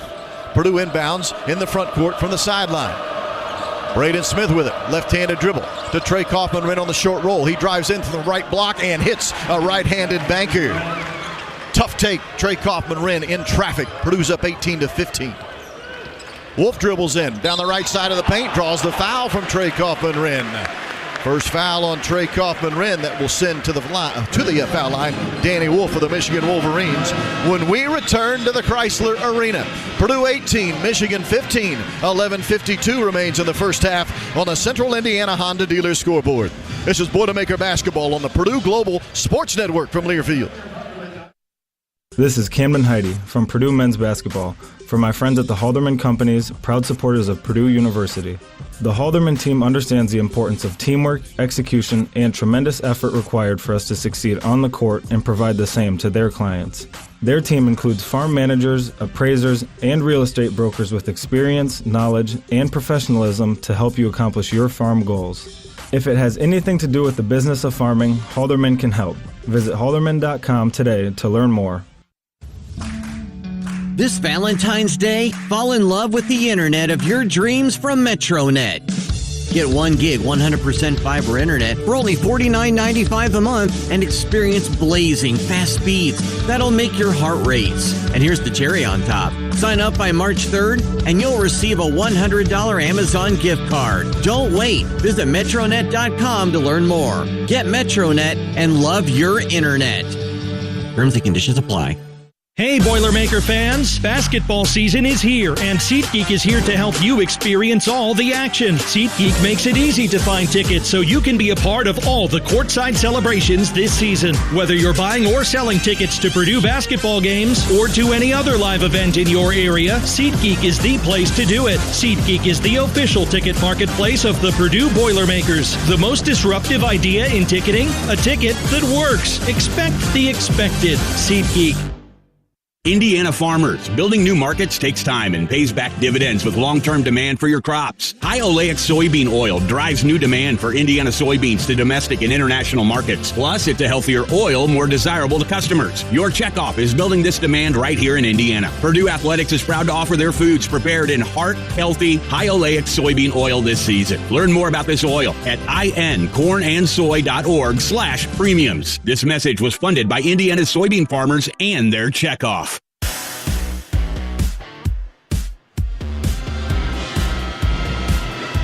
For comprehensive coverage of college basketball, tune into SiriusXM Big Ten Radio, Channel 372 in the car, and on the all-new SiriusXM app. SiriusXM, the home of your favorite team and conference, including live games, plus interviews and analysis. So cheer along with the SiriusXM app and listen to your favorite team anywhere. Get a free trial at SiriusXM.com/Big Ten Radio 2025.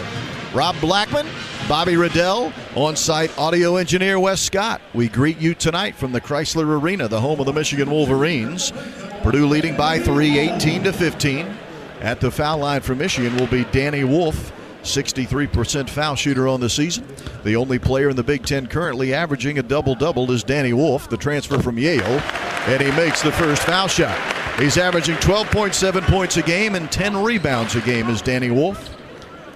Just 4 points against the Boilermakers last month at Mackey Arena. One more for Wolf. Good. Purdue 18, Michigan 17, and Michigan will jump into the 1-2-2 three-quarter court press. Jakari Harris in the backcourt, walking it up toward the timeline, right to left, crosses the 10-second barrier, and now throws a chest pass left wing to Camden Heidi. Purdue into half-court offense here. Michigan settles into a man-to-man. Braden Wolf dribbling on the block in midcourt. Bounces at high right elbow, caught by Raleigh Burgess, the 6'11 freshman from Cincinnati, who subbed in at the last dead ball. Shot clock at 4, now 3. Driving, Braden Smith, reverse layup blocked. Blocked at the rim by Danny Wolf. Michigan on the run.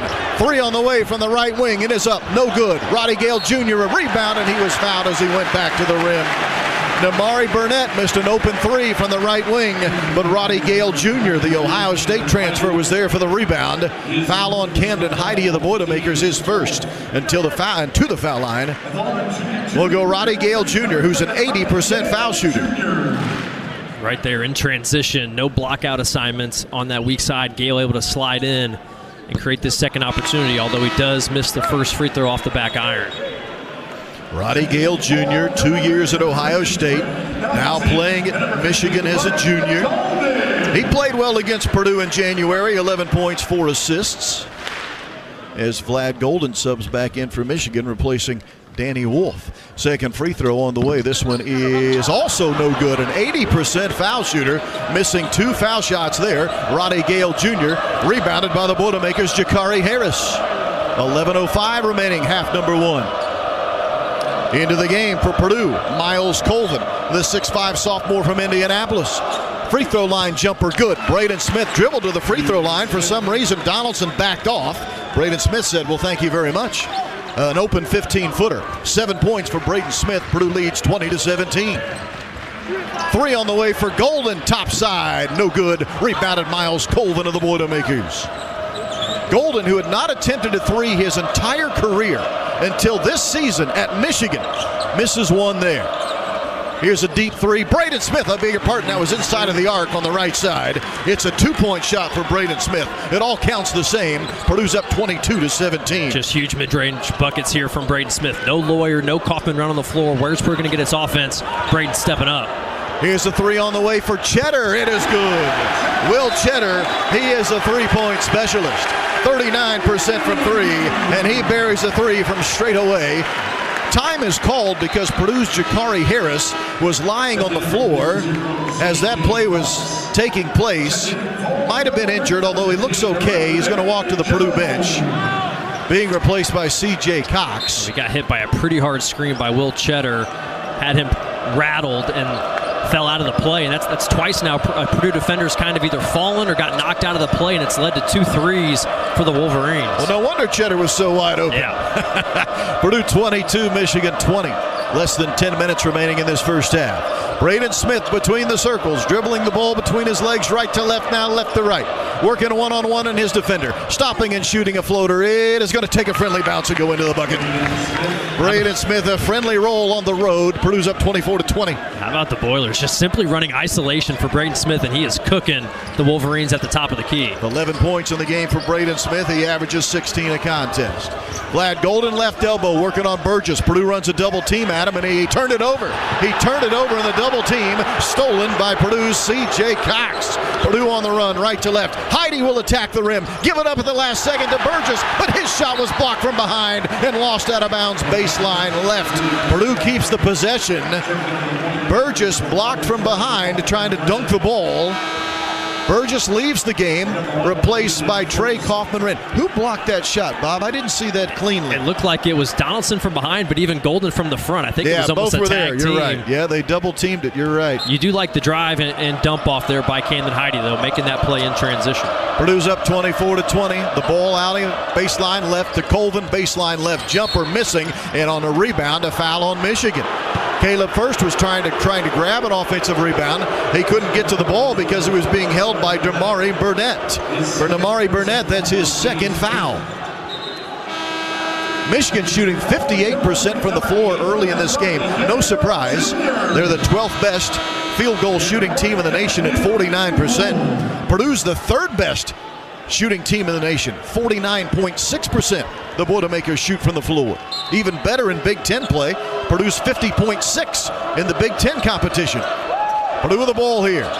High right wing, Braden Smith. He'll shoot a 3 and knock it in. Another triple time for Braden Smith, who is cooking early. Purdue's up 27-20. Holy cow, Braden Smith in the zone early for the Boilers, and they needed these buckets here on the road. 8:55 to go in his first half. Wolf shoots a floater from the right block. Weak side rebound by Purdue's. Miles Colvin in traffic.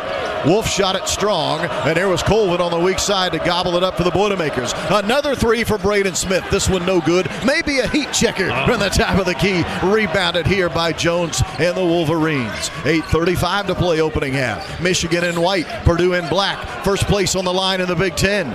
Michigan the ball. Donaldson top of the key, guarded by Caleb First. He'll pull the trigger from 3. Misses it off the left side of the rim. Another rebound for Miles Colvin. His 3rd rebound of the game off of the bench. That is definitely a strength of Miles Colvin. He uses the hops to grab boards on the defensive end. The previous one, he really skied in on the weak side. 8:05 remaining first half. Purdue a 7-point lead. Braden Smith with Wolf guarding him here. Top of the key, Braden dribbling with the left hand, motioning with the right, dribbles past the defender, left it down low for Trey Kaufman-Renn, but he was stripped by Jones. Leading it out now, Michigan on a run out, and they'll get a layup. The takeaway led to the run out, and Roddy Gale Jr. scores on a right-handed layup for the Wolverines. That's tough. Trey Kaufman-Renn catches that dump off from Braden, but there was a lot of traffic, and he got stripped pretty much immediately. And then, unfortunately, a good kick-ahead pass to Gale for the run out. And a foul on Golden. He was pushing in the back in the low post. First foul on Vlad Golden. Team foul number 6 on the Wolverines. Ball was being thrown inside to Trey Kaufman-Renn, and Golden fouled. 7:35 to play first half. Purdue 27, Michigan 22 on the Central Indiana Honda Dealers scoreboard. This is Boilermaker Basketball on the Purdue Global Sports Network from Learfield.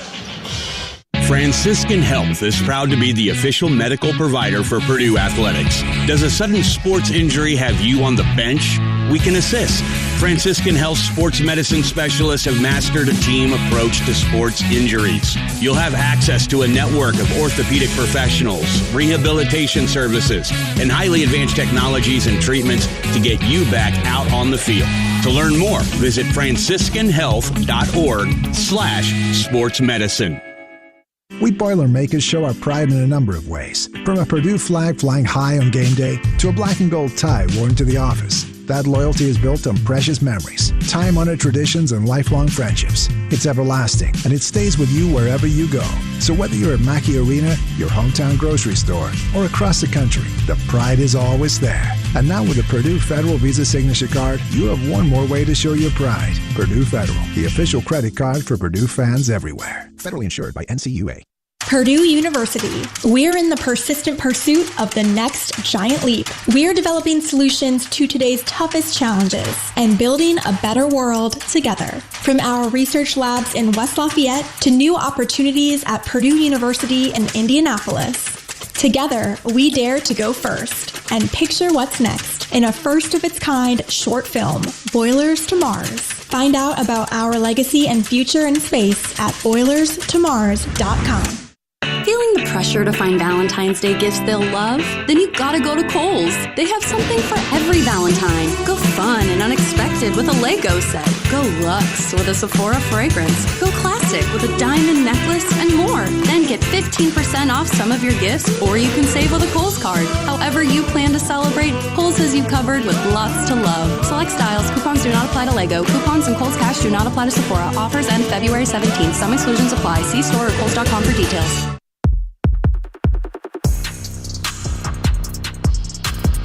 This is Coach Paul Lusk, and you're listening to Purdue Basketball.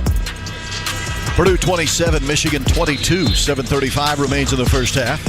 Join Boilermaker Alliance today, Purdue's official name, image, and likeness collective supporting Purdue athletics. Visit BoilermakerAlliance.com to learn more. Rob Blackman, Bobby Riddell, thanking you for joining us on a Tuesday night in Ann Arbor, Michigan. When these two teams played on January the 24th, Purdue jumped out to a 29-9 lead and never looked back. A bit closer at the moment, Purdue 27, Michigan 22. But one thing that's remaining constant for Michigan, and this is not good news for them, they already have 7 first-half turnovers. In that game against Purdue, they had 22 for the game.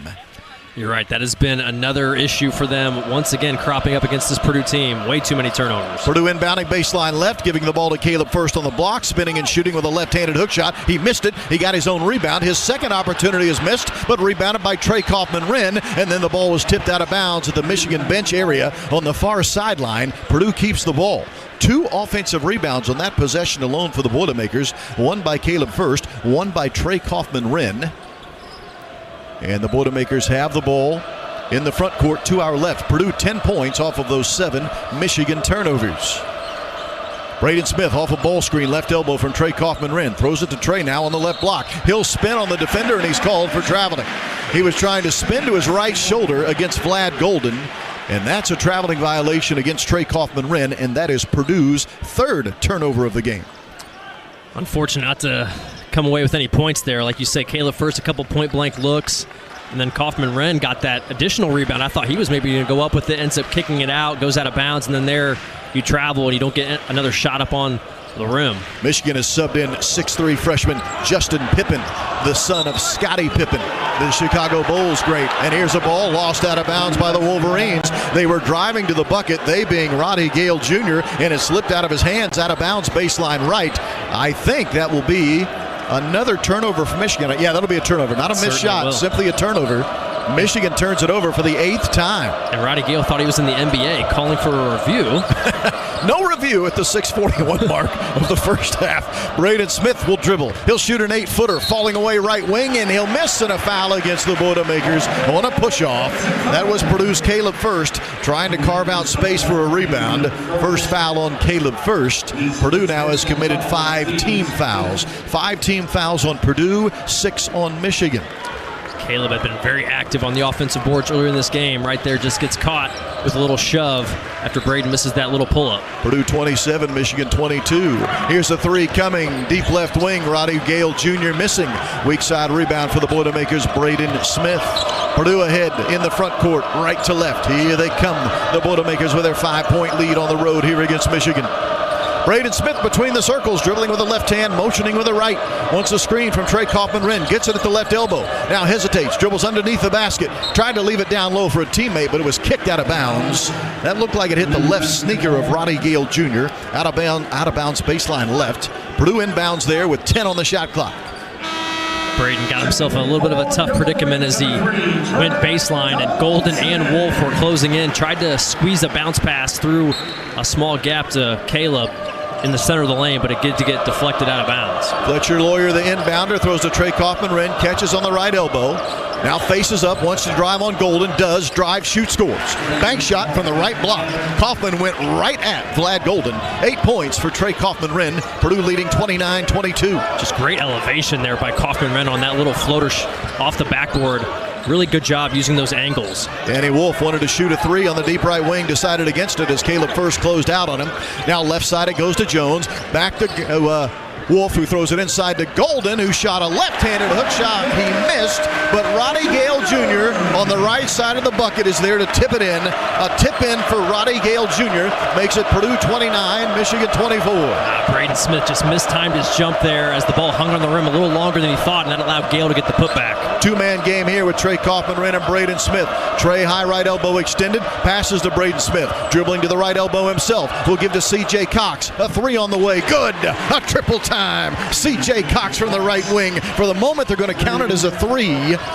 He may have had a toe on the line. They'll review at the next dead ball break. For the moment, Purdue leads 32-24. Inside it goes to Wolf, and he was fouled by Caleb First as Caleb was coming from the weak side on a double down. Now 2 fouls on Purdue's senior, Caleb First, the only senior on the Purdue roster. We're getting a look now at the replay of the C.J. Cox shot in the corner. Great job using the pump fake to clear space. 1 dribble. Looks like he did have that toe behind the line. I think that's going to stay as a 3. But then unfortunately at the other end, Caleb First felt like he got a clean strip as he came over from the weak side with Braden Smith being switched on to Danny Wolf. Unfortunately, the officials claimed he got a little arm, and he's going to have to come out of the game. And he does come out of the game for Camden Heide. Here's an elbow jumper, left elbow missed by Trey Donaldson. One of the few shots he's missed tonight. Rebounded by Purdue's Fletcher Lawyer off the left side of the rim. Purdue the ball and an 8-point lead. 4:33 to go in this first half. Braden Smith drives into the painted area. Double team there, kicks it out to Lawyer. Lawyer will drive to the left elbow, rise and fire. Bucket, Fletcher Lawyer. 7 points for Fletcher, the junior from Fort Wayne. Purdue has a double-digit lead of 34-24. Fletcher's so smooth with that pull-up game. That was money. Wolf kicks it down low to Roddy Gale Jr., who lays it into the basket. Gale was cutting in from the left wing. No one saw him coming defensively. Roddy Gale Jr., 6 points off of the bench. Purdue leads 34-26. That most certainly had to be a breakdown by Purdue of some sorts. Gale just getting behind the defense for the easy finish. C.J. Cox dribbling high right wing, 2 steps outside of the arc. Gives it up left wing to Trey Kaufman-Renn. Now to Fletcher Lawyer, right wing. He'll shoot a step-in 3 from there. Nail it. Fletcher Lawyer, a triple for him. His second made 3 of the game. He just tied Vince Edwards, 14th place all-time in the history of Purdue 3-point buckets made. And at the other end, Roddy Gale Jr. with a floater coming in from the right side. 8 points for Roddy Gale Jr. Purdue 37, Michigan 28. Back and forth we go. If you're going to gamble on Fletcher Lawyer, you better get it. He misses that ball badly, allowing Fletcher to get to 3, and then on the other end, Gale goes baseline, tough floater over the top of the Purdue defense. 3:18 remains in this opening half here at the Chrysler Arena, the home of Cassie Russell, or as they like to say, the home that Cassie built. And here is a block shot and a takeaway for Michigan and a foul on Lawyer at midcourt. Lawyer had to try to stop a fast break, and to do so, he had to reach out and foul Roddy Gale Jr. He did. Timeout on the floor. 3:04 to go in the first half. Purdue 37, Michigan 28 on the Central Indiana Honda Dealer scoreboard. This is Boilermaker Basketball on the Purdue Global Sports Network from Learfield. Purdue University knows a thing or two about making great plays, and so does Anthem Blue Cross and Blue Shield. Whether you qualify for Medicaid or Medicare, a plan through the Affordable Care Act, or have health coverage through your job, you can feel confident with Anthem's large network of doctors, hospitals, and health professionals. To learn more about Anthem's health plans, call your authorized agent or visit Anthem.com. Anthem Blue Cross and Blue Shield is the trade name of Anthem Insurance Companies, Inc., independent licensees of the Blue Cross Blue Shield Association. Anthem is a registered trademark of Anthem Insurance Companies, Inc.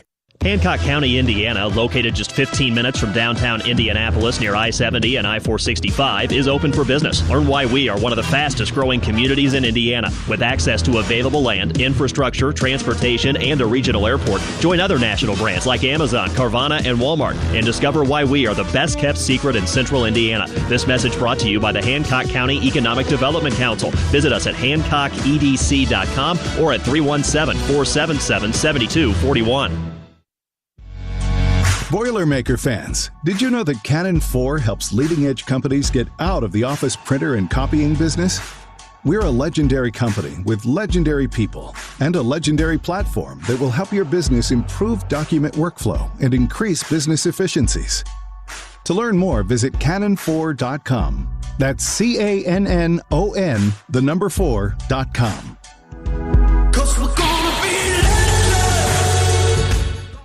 Purdue University. We're in the persistent pursuit of the next giant leap. We're developing solutions to today's toughest challenges and building a better world together. From our research labs in West Lafayette to new opportunities at Purdue University in Indianapolis.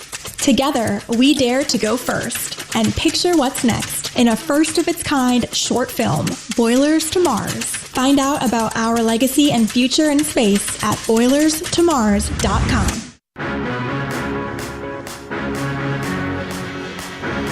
The 2024-25 Purdue basketball season is presented by Purdue Global. Earn a degree you'll be proud of with Purdue Global, Purdue's online university for working adults and the preferred online university degree provider of the Guild and Team USA Learning Network. Start your comeback today at purdueglobal.edu. I'm Rob Blackman. The other voice you will hear is that of my broadcast partner, Bobby Riddell. Purdue 37, Michigan 28, 3:04 mark of the first half here at the Chrysler Arena. The house that Cassie built. Cassie Russell, whose number hangs in the rafters here, the number 33. 1-1 here for the Michigan Wolverines. The foul shooter is Roddy Gale Jr., and he makes the first. He missed 2 foul shots earlier in the game, which was a surprise. He's an 80% foul shooter.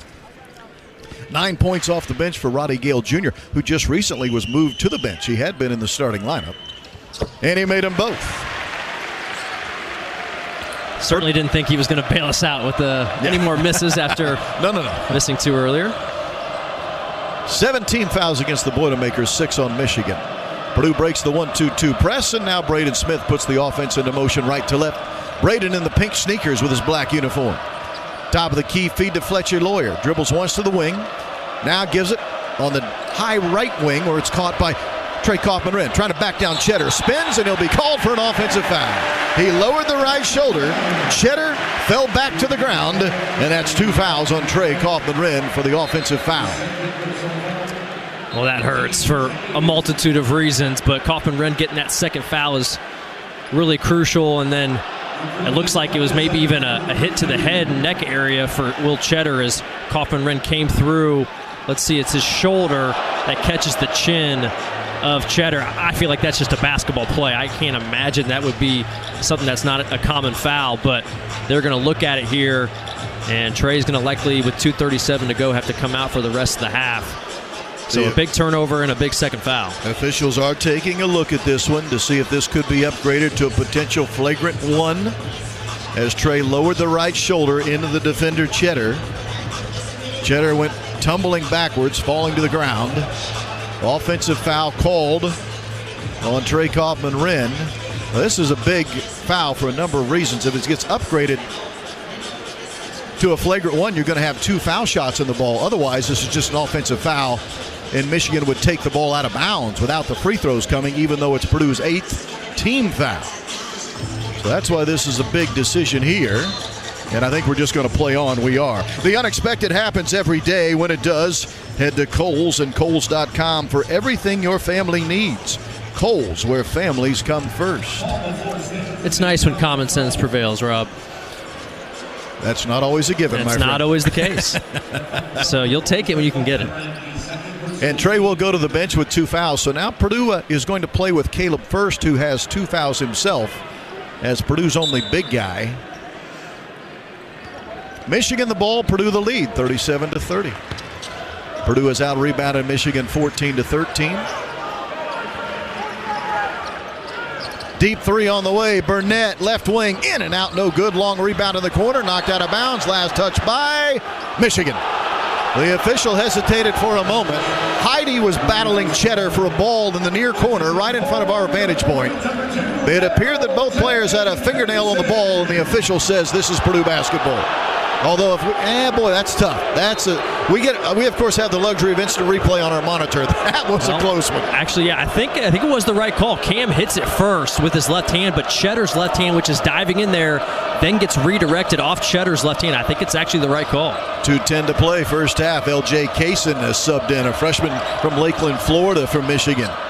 And traveling against C.J. Cox. C.J. dribbled himself into trouble just underneath the foul line, right on the Big Ten logo. Lost his balance and turns it over. Give the ball right back to Michigan with 2 minutes and 4 seconds remaining here in the first half. It's funny how those situations work out. I thought C.J. might have actually got away with the travel after he caught the ball initially when he pump faked. I thought he shuffled the feet. And then, once you then have another situation where it's close to being a travel, it just feels like the officials are going to not let 2 get by. Maybe got away with the first one, not the second one. Wolf finds a cutting teammate underneath the bucket who missed a bunny. Caleb First gets tied up with Cheddar, and we'll have a held ball. The player that missed the bunny was Roddy Gale Jr. It was a perfect pass from Wolf that led him to the bucket, but Gale missed the layup. Then Cheddar and Caleb First were tangling together. And on a held ball, the possession arrow this time favors Michigan with 1:44 to go in the first half. And, of course, the 2 macho men that they are, Caleb First and Will Cheddar, wrestling for that jump ball. And then Cheddar, after the officials separate them, comes away with the ball and then rises it up in the air as a trophy to the fans. And they gave a nice cheer. And now he'll shoot a deep 3. Left it well short. It's going to go out of bounds. Will Cheddar that time maybe feeling himself just a bit. And then got emotionally drunk from his trophy presentation and took a horrendous deep 3. He was on the right wing at about 28 feet. He let it fly, and it barely grazed the front unless of the rim. Unless I missed something, the shot clock wasn't. No, yeah, the shot clock was not a concern there. Okay. Yes. 90 seconds to go first half. Purdue up 37-30. Left wing Lawyer. He'll pull the trigger on a 3. He'll miss it. Weak side rebound, Caleb First, but he couldn't throw it back into the bucket as he was falling forward. Lost it, rebounded instead by Danny Wolf and the Wolverines. Michigan the ball now. 1:20 to go in this opening half. Roddy Gale Jr. in the far left corner feeds Wolf on the left arc. Standing on the arc is Wolf. Now they'll swing it far right side to L.J. Kaysen, the 6'2 freshman. Kaysen dribbles top of the key and stops. Spins his way to the free throw line. Kick it out to Wolf. Wolf fakes a 3. Now we'll go ahead and shoot it and make it. He faked it. He was then falling to his left. He threw it up in desperation, and it went into the basket. Purdue's up 37-33. That's a huge 6-point swing. You get an open Fletcher Lawyer 3 that he misses, and then he comes through. And now Heidi a 3 in the right corner is no good. Rebounded by the Michigan Wolverines.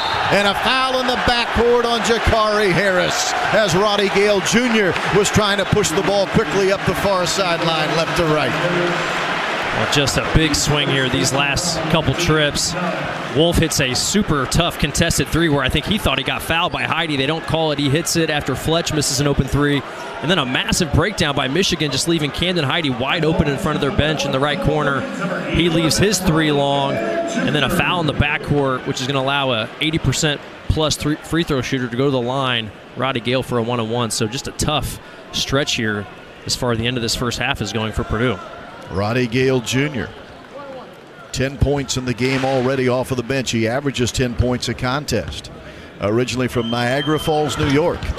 But he got a friendly bounce on the 1-and-1. Oh, my, that thing missed so badly off the back of the rim, it somehow went in. That's a great saying. It missed so badly it went in, and that is, you're right, Rob. That's certainly what happened. One more for Roddy Gale Jr., 6'5", 205 pounds. That one he made easily. Now all of a sudden it's 37-35, 5 in a row for Michigan. Purdue trying to get to halftime with their top scorer, Trey Kaufman-Renn, on the bench with 2 fouls. Braden Smith, high right wing, dribbling here on the right hand. Game clock at 22, shot clock at 13. Braden Smith dribbling left-handed, right wing. Wolf on him, swing it left side to Jakari Harris. He'll dribble into the paint. He'll shoot a floater. He'll miss. Caleb First had it, lost it out of bounds. Last touch, Michigan. It goes out of bounds baseline left, which means Purdue can hold for the final shot of the half. Excellent hustle by Caleb First to keep that ball alive. It's our hustle play of the game, presented by Republic Airways. Apply to Lift Academy and start your aviation career today. And that hustle play allows Purdue to get the final shot of the first half. That is certainly nice. Purdue going to get this last shot. If you can get a bucket here, you at least can salvage some of this late first half collapse and carry some momentum into the halftime locker room, because, man, you were so close with a great look from Fletcher Loyer to go up 10 and put a ton of pressure on the Wolverines as this half was coming to a close, and instead a spurt by the Wolverines, and now in trouble as far as just a 2-point advantage. But you're right, Rob, at least with this final shot here, at minimum, should have a 2-point lead going into the halftime locker room, even if you don't score here. It's technically a 7-0 run covering 30 minutes for Michigan to bring the Wolverines to within a deuce, 37-35, 10.1 on the clock, 10.1. Purdue inbounding baseline left. Braden Smith, the inbounder. Lobs for Caleb First, catches on the elbow. It was poked away from him, but out of bounds into the Michigan bench area. Roddy Gale Jr. sneaking in from behind, knocked the ball away from Caleb, but knocked it out of bounds. So now with 8.5 to play in the first half, Purdue inbounds right in front of the Michigan bench. Fletcher Loyer, the inbounder here. To Braden Smith in the front court near the timeline. Down to 7, now 6, now 5. Braden down to 2. Deep 3. Lets it fly. No good. And it's the final shot of the first half. Purdue 37. Michigan 35. The Boilermakers leading the Wolverines in a battle of two teams that are fighting for first place in the Big Ten standings. Purdue 37, Michigan 35. Halftime here in Ann Arbor. When we come back, it's the Coors Light Halftime Report. This is Boilermaker Basketball on the Purdue Global Sports Network from Learfield. We Boilermakers show our pride in a number of ways. From a Purdue flag flying high on game day to a black and gold tie worn to the office. That loyalty is built on precious memories, time-honored traditions, and lifelong friendships. It's everlasting, and it stays with you wherever you go. So whether you're at Mackey Arena, your hometown grocery store, or across the country, the pride is always there. And now with the Purdue Federal Visa Signature Card, you have one more way to show your pride. Purdue Federal, the official credit card for Purdue fans everywhere. Federally insured by NCUA. For hybrid vehicles that give you 614 miles of continuous driving, it's gotta be Honda. Save thousands on Honda hybrids with 2.9% financing. Award-winning Honda hybrids, Accord, Civics, and CR-Vs. With hybrids, the battery charges as you drive. Like the 2025 Honda Accord Sport or Touring model. Now with low 2.9% APR financing. To see why it's gotta be Honda, search your local Honda dealer today. See dealer for financing details for well-qualified buyers. Offer ends 3/3/25. Attention fans, do you want a chance to win tickets to see the Boilermakers take on the UCLA Bruins on February 28th? Winner gets 2 tickets, hospitality passes, VIP parking, and a signed basketball. All you have to do is register at purduesports.com/basketballvip and register by February 17th for a chance to win this amazing opportunity. Brought to you by Indiana Farm Bureau Insurance and Purdue Athletics. University Bookstore, the official textbook provider for Purdue Athletics and home of the original Purdue Pete. Announce the return of 3-Point Thursdays. When the men play, win or lose, you score on every three-pointer. You can save up to 39% off your purchase. Get set to save with Purdue Men's Basketball with 3-Point Thursdays. 2 locations, State Street and across from Mackey Arena. Save at University Bookstore. On the Purdue Global Sports Network from Learfield, Boilermaker Basketball is brought to you by Coors Light. Choose chill. Proud sponsor of the Purdue Boilermakers. Also brought to you by Case IH. Take your success off the court and out into the field with Case IH's superior farming tools. Visit your local Case IH dealers or learn more at caseih.com/Boilermakers. And by Indiana Kitchen Premium Pork Products. Get to know us at indianakitchen.com. Purdue Boilermaker Basketball is on the air. This is the Boilermaker Halftime Show.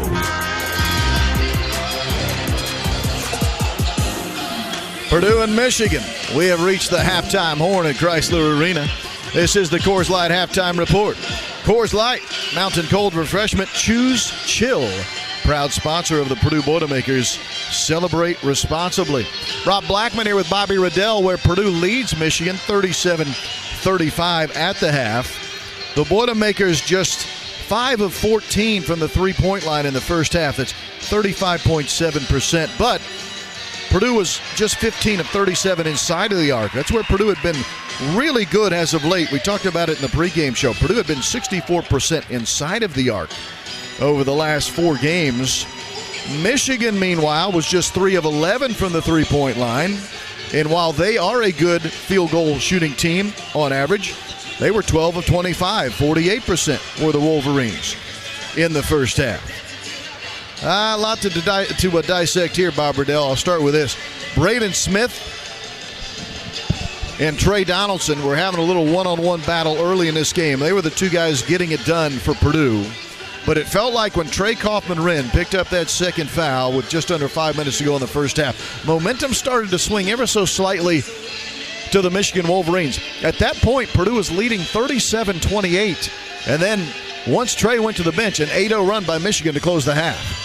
You're right. That was certainly a huge play. Kaufman-Wren, you just had the one foul, and you were thinking really good about the likelihood of him getting to halftime with just one foul, which puts him, of course, in a great spot then to avoid any foul trouble that comes his way maybe in the second half. He's got the ball in the low block, one-on-one. You always feel good about Trey in those situations, especially when he's got a guy like Will Cheddar on him. Those are matchups that Trey can feast. And smart play by Will Cheddar. He kind of leans into Trey right as Trey's getting into his move and catches Trey's right shoulder into his chin and then does a good job selling that contact, falling back. And that second foul it's a turnover and causes Trey to have to leave the game. And when you take Trey Kaufman-Wren off the floor, it just minimizes what Purdue can do offensively. And then Michigan's able to make that little run there to close the half. And if you're Purdue, you still certainly have to be telling yourselves, okay, hey, we got the lead at the half here on the road. You'll take that, but you certainly are going to be looking back, wondering if this end result doesn't go your way, just what could have been with the way that first half ended. Michigan with 8 first-half turnovers, Purdue with 5. It's Purdue 37, Michigan 35. We are at the half, and we will pause 10 seconds for station identification. This is Boilermaker Basketball from Learfield.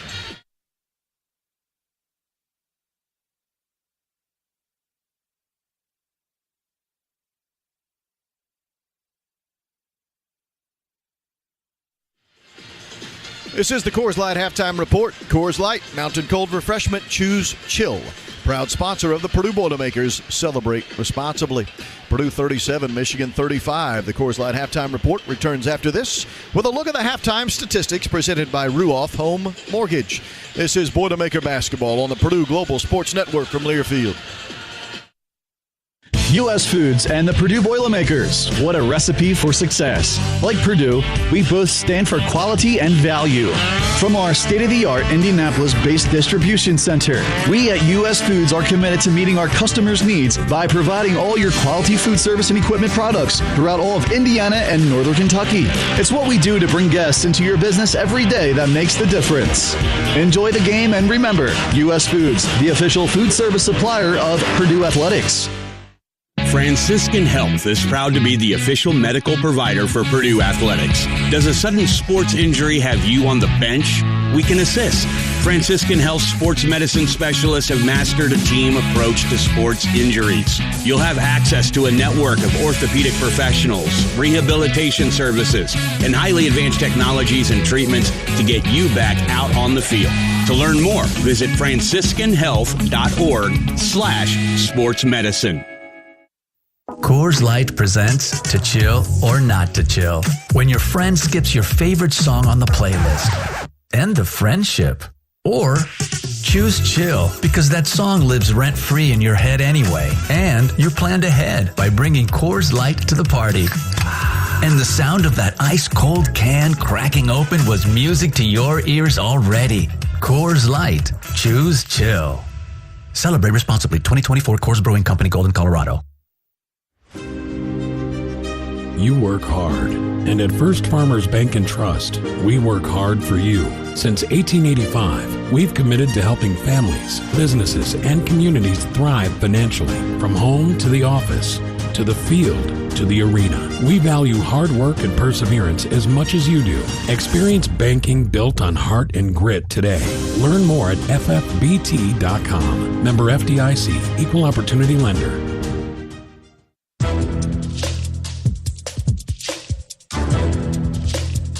This copyrighted broadcast is an exclusive presentation of Learfield under the broadcasting rights granted by Purdue University. Reuse of this presentation is prohibited without the expressed written consent of the university and Learfield. Announcers are provided by Learfield and approved by the university. Coors Light, Mountain Cold Refreshment, Choose Chill, official sponsor of the Purdue Boilermakers. Celebrate responsibly. This is our Coors Light halftime report. I'm Rob Blackman, Purdue 37, Michigan 35. Let's take a look at the halftime stats presented by Ruoff Mortgage. Ruoff Mortgage is here to help you through all stages of the home buying or refinancing process with loan options that work best for you. We're your local lender. Learn more at ruoff.com. That's RUOFF.com. Purdue shoots 41% in the first half, Michigan 48%, as Purdue was 15 of 37, Michigan 12 of 25. Purdue 5 of 14 from the three-point line, that's 36%, Michigan 3 of 11, 27%. Purdue had 2 free throws, made them both. C.J. Cox made them both for the Boilermakers. Michigan at the foul line was 8 for 10. 8 first-half turnovers for the Wolverines, 5 for the Boilermakers. Purdue out-rebounding Michigan for the moment, 17-16. Leading scorers in the game, Braden Smith, 14 for Purdue. Fletcher Lawyer, 10 for the Boilermakers. Roddy Gale Jr., 12 points off the bench for Michigan. Bobby Riddell has a look at your out-of-town scoreboard presented by your Central Indiana Honda dealers when we come back to the Coors Light halftime report. It's Purdue 37, Michigan 35. This is Boilermaker Basketball on the Purdue Global Sports Network from Learfield. U.S. Foods and the Purdue Boilermakers. What a recipe for success. Like Purdue, we both stand for quality and value. From our state-of-the-art Indianapolis-based distribution center, we at U.S. Foods are committed to meeting our customers' needs by providing all your quality food service and equipment products throughout all of Indiana and Northern Kentucky. It's what we do to bring guests into your business every day that makes the difference. Enjoy the game and remember, U.S. Foods, the official food service supplier of Purdue Athletics. At Indiana Kitchen Premium Pork Products, just 20 miles down the road from Mackey Arena, we're not just really good bacon makers. We're Purdue alumni. We're student interns. We're student parents. We're fans. We're season ticket holders. We're John Purdue Club members. We're Boilermakers. I'm Russ Sherwood, president at Indiana Kitchen, and on behalf of everyone here, we're proud to say our bacon is more than just locally made. Our Indiana Kitchen bacon is boiler made. Visit IndianaKitchen.com, proud sponsor of Purdue Athletics. You know you've got a comeback in you. When you take the next step, you're going to make it count. For your career, for your family, for your life. you can earn a degree you're proud of with Purdue Global. Purdue Global is backed by Purdue University, one of the nation's most respected and innovative public universities. This is your chance. This is your opportunity. This is your comeback. Purdue Global, Purdue's online university for working adults. Start your comeback today at purdueglobal.edu. Feeling the pressure to find Valentine's Day gifts they'll love? Then you gotta go to Kohl's. They have something for every Valentine. Go fun and unexpected with a Lego set. Go luxe with a Sephora fragrance. Go classic with a diamond necklace and more. Then get 15% off some of your gifts, or you can save with a Kohl's card. However you plan to celebrate, Kohl's has you covered with lots to love. Select styles. Coupons do not apply to Lego. Coupons and Kohl's Cash do not apply to Sephora. Offers end February 17th. Some exclusions apply. See store or Kohl's.com for details.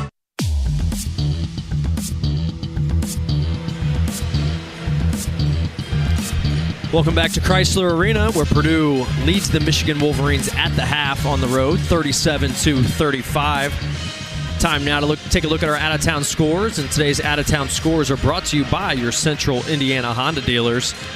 Let's take a look at some of the men's college basketball top 25 action going on this evening. The number one ranked team in the country, the Auburn Tigers, are going on the road, and they're taking on the Vanderbilt Commodores. And Auburn leads that game just into the second half, 36-35, with 19:12 to go in the second half on SEC Network. The third-ranked team in the country, the Florida Gators, visiting 22nd-ranked Mississippi State. And the Bulldogs lead the Gators 34-33 at the half. That game currently airing on ESPN2. On ESPN at the half, 5th-ranked Tennessee trails 15th-ranked Kentucky at Kentucky, 33-26. 13th-ranked Arizona on the road visiting Kansas State in Big 12 action. This game just tipped off not too long ago. It's 2-2 early, 18:37 to go, airing on ESPN+. And then 10th-ranked Iowa State on the road at UCF. That game also on ESPN+, 18:48 to go in the second half. And Iowa State leads that game 36-30. Indiana will go on the road and take on 11th-ranked Michigan State later on this evening. That game will tip at 9 p.m. on Peacock. Drive the road to win with Honda and have fun off the court with the most fun-to-drive vehicles. Your Central Indiana Honda dealers are proud supporters of Purdue Athletics. We'll take a look at the keys to the second half in just a moment when we return to the Coors Light Halftime Report. This is Boilermaker Basketball on the Purdue Global Sports Network from Learfield. At Farm Credit Mid-America and Rural First, we do more than lend. We lift up our rural communities that we serve, too. From our day-to-day business of providing reliable credit to farmers and rural residents, to our community investment efforts and scholarships for college students, we help Indiana's rural communities find their next level. Visit FCMA.com to learn more about how we work with partners like Purdue University. Boiler up. Farm Credit Mid-America and Rural First are equal opportunity lenders. Indiana farmers, building new markets takes time and pays back dividends with long-term demand for your crops. High oleic soybean oil drives new demand for Indiana soybeans to domestic and international markets. Plus, it's a healthier oil, more desirable to customers. Your checkoff is building this demand right here in Indiana. Purdue Athletics is proud to offer their foods prepared in heart-healthy, high oleic soybean oil this season. Learn more about this oil at incornandsoy.org/premiums. This message was funded by Indiana soybean farmers and their checkoff. University Bookstore, the official textbook provider for Purdue Athletics and home of the original Purdue Pete, announce the return of 3-Point Thursdays. When the men play, win or lose, you score on every three-pointer. You can save up to 39% off your purchase. Get set to save with Purdue men's basketball with 3-Point Thursdays. 2 locations, State Street and across from Mackey Arena. Save at University Bookstore. For 48 straight years, Ford F-Series have been the best-selling trucks in America. We got here by engineering breakthrough technology, redefining Built Ford Tough, and never settling for second best. But what's really made Ford F-Series the #1 selling trucks in America is you. Ford F-Series, Built Ford Tough. Based on 1977 to 2024 calendar year total sales.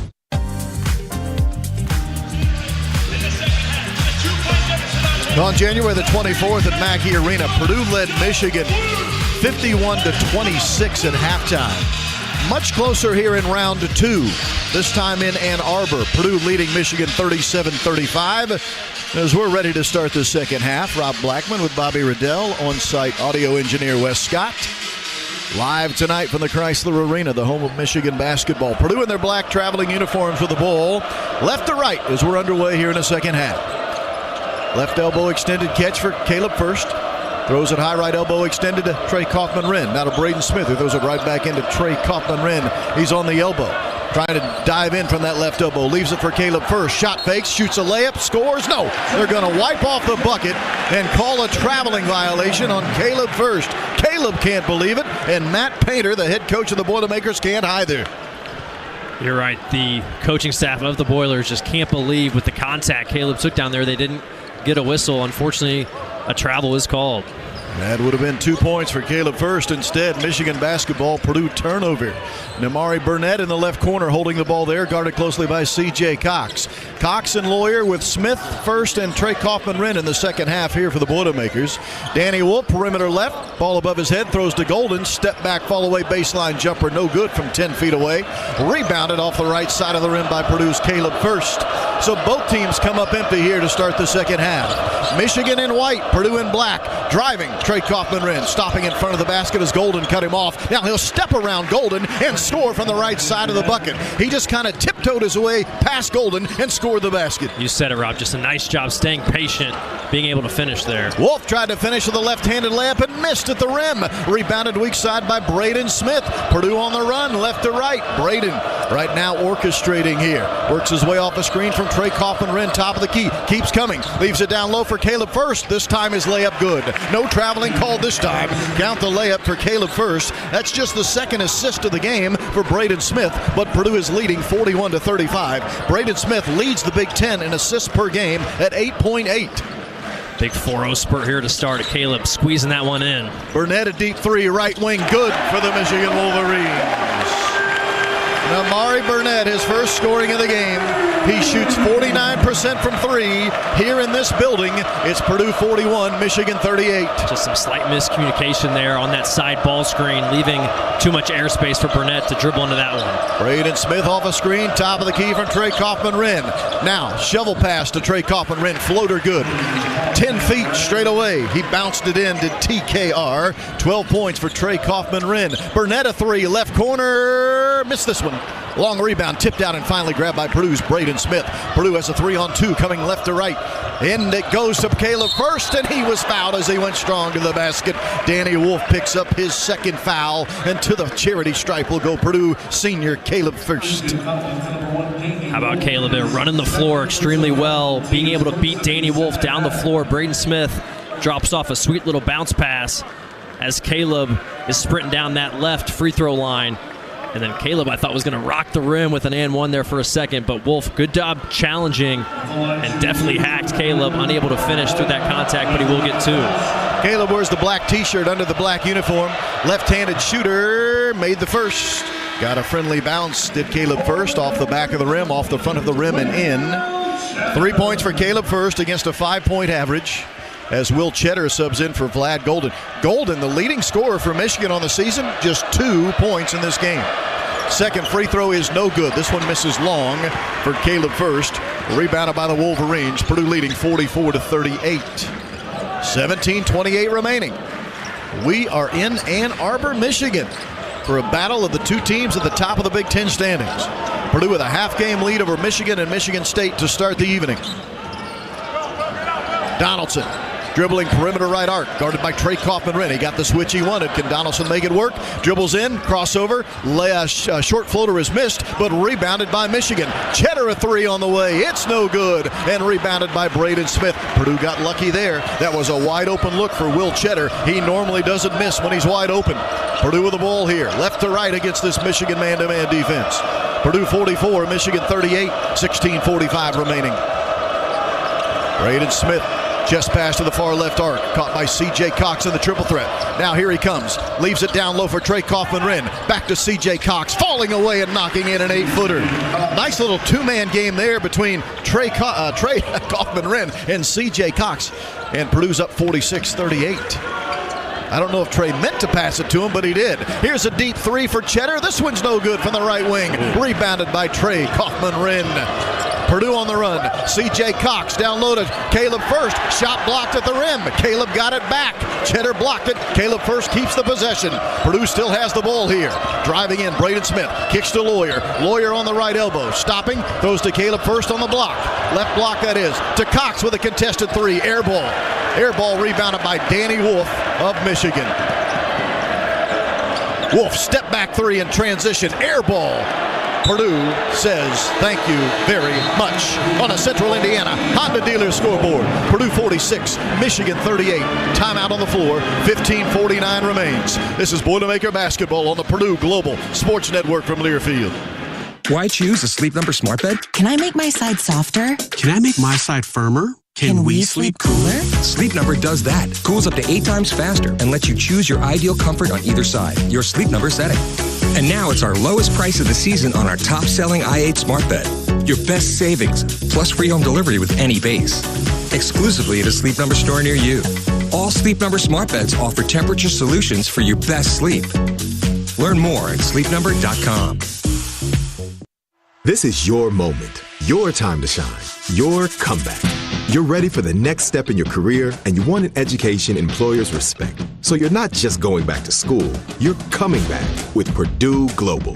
Backed by Purdue University, one of the nation's most respected public universities, Purdue Global is built for people who bring their life experience into the online classroom. Purdue Global, Purdue's online university for working adults. Start your comeback today at purdueglobal.edu. Franciscan Health is proud to be the official medical provider for Purdue Athletics. Does a sudden sports injury have you on the bench? We can assist. Franciscan Health sports medicine specialists have mastered a team approach to sports injuries. You'll have access to a network of orthopedic professionals, rehabilitation services, and highly advanced technologies and treatments to get you back out on the field. To learn more, visit franciscanhealth.org/sportsmedicine. Coors Light presents To Chill or Not to Chill. When your friend skips your favorite song on the playlist. End the friendship. Or choose chill because that song lives rent-free in your head anyway. And you're planned ahead by bringing Coors Light to the party. And the sound of that ice-cold can cracking open was music to your ears already. Coors Light. Choose chill. Celebrate responsibly. 2024 Coors Brewing Company, Golden, Colorado.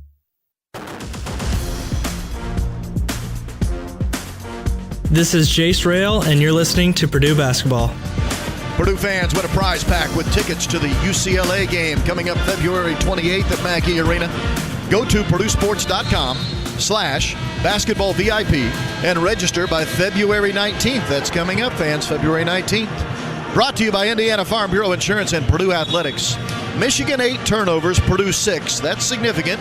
We'll keep talking about that number throughout the game because Purdue best in the Big Ten at turning teams over. Michigan worst at the Big Ten at turning the ball over. Michigan 22 turnovers against Purdue in that game in Mackey Arena last month. Purdue leads 46-38. Boilermakers the ball as we resume action. Purdue attacking the basket to our right as Michigan now settles into a 2-3 zone defense. Caleb First has it on the right block extended. Now to C.J. Cox, high right wing with a shot clock at 10. Now Michigan switches into man-to-man defense with the shot clock under 10. Purdue needs to hurry. Shot clock at 6. Cox a deep three, left wing, and no good. Long rebound, out of bounds. Trey Kaufman-Renn tried to save it, baseline right, but couldn't. Actually goes falling into the front row of fans, and the ball will belong to Michigan.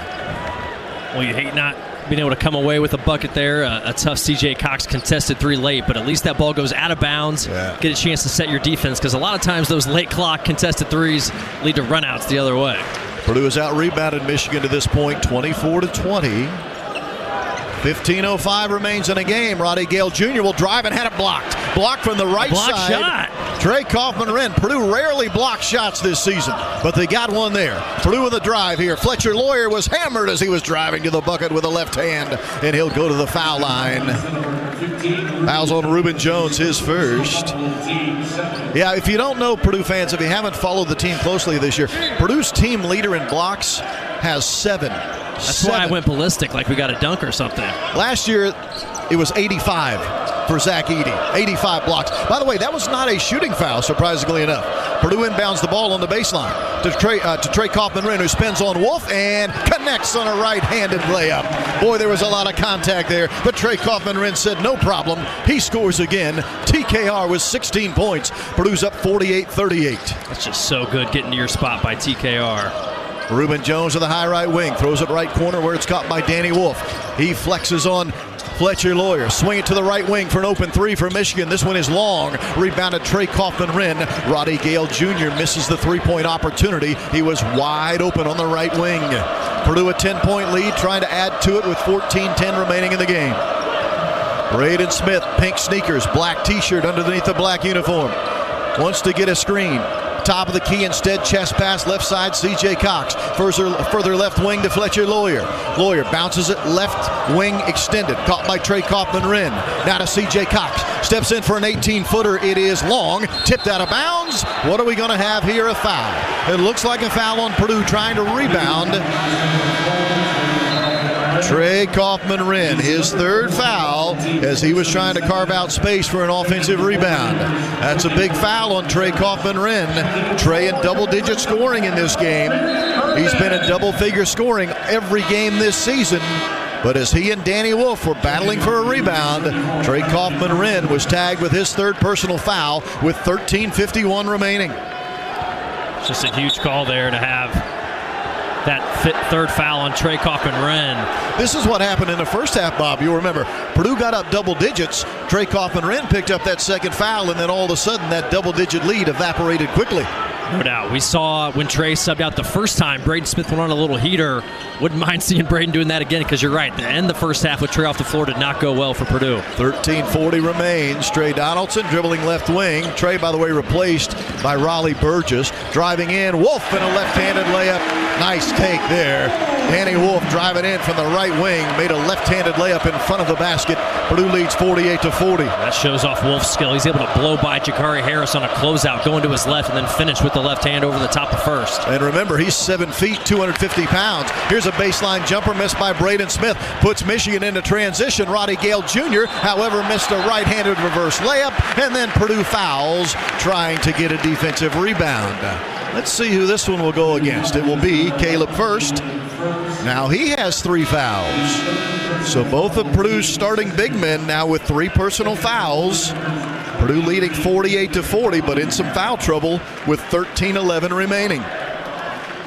Well, it was a nice job by Caleb, at least rushing in there to take away the putback layup, and Purdue can set its defense. But once again, another foul issue for Purdue's front court. Trey Donaldson, deep three, right wing, short. Rebounded Braden Smith, and he got hammered. Roddy Gale Jr. fouled him hard. Good sportsmanship, however, by Roddy Gale, as he's going to reach down and help Braden up off of the floor. But credit that rebound to Braden Smith, his 6th rebound to go with 14 points and 3 assists. In the first game against Michigan, Braden had 24 points, 7 rebounds, and 10 assists. And Trey Kaufman-Renn back onto the floor with 3 fouls for Purdue. Yeah, how about that? Look what Coach Painter and his staff doing. 13 minutes to go. They are going to try this little offense for defense maneuver, I think, with Trey here for a while and try to navigate the 3 foul issue. We're under 13 minutes remaining. Purdue with an 8-point lead, but yes, trying to navigate foul trouble for Trey Kaufman-Renn and Caleb First. Fletcher Lawyer wants to drive, wants to shoot a floater, missed it, but Trey Kaufman-Renn had a tip. It won't go. Out of bounds. Baseline right. Last touch by Michigan. Boy, I thought that tip in by Trey was going to go in the bucket. It did not. No question. Definitely feel like Trey would have liked that attempt back. Fletcher Lawyer drew multiple defenders and got that layup on the rim, and Trey had a pretty point-blank attempt. Off of the inbound, Fletcher Lawyer left baseline 10 feet away, missed it. Long rebound, picked up by whom? Michigan. Now it's loose on the floor at midcourt, and there's a foul on Camden Heide. In the scrum, right on the M in the middle of the court, center court, Heide was tangled up with a Michigan player, and Camden Heide tagged with a foul.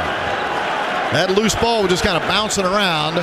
Cheddar was there for Michigan, Heide for Purdue, and Heide gets called for the personal. I'm a little surprised here. I thought with the dead ball they might bring Burgess back to play defense for Trey, but they are going to leave Trey in here, it looks like.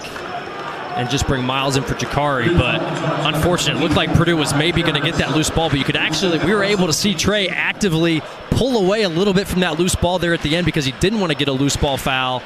I actually thought Heidi stripped that ball clean around half court, but the officials did blow the whistle on Heidi. 2 fouls on Camden Heidi. Trey Donaldson, perimeter left, dribbling in the right hand.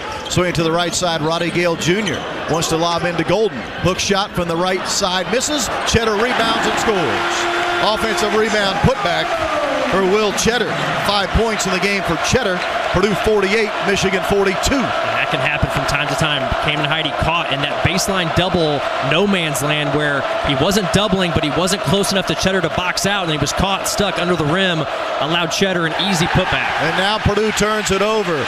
Miles Colvin was trying to throw the ball to the far left wing. It was out of the reach of Fletcher Lawyer, and that will give the ball right back to Michigan. The ball went out of bounds right in front of Matt Painter in the Purdue bench. 12:04 to go, clock ticking. Purdue 48, Michigan 42. Just hate those careless turnovers when you're trying to be on the road and hold this lead. Cheddar, 2 steps outside of the arc, left wing, Colvin on him.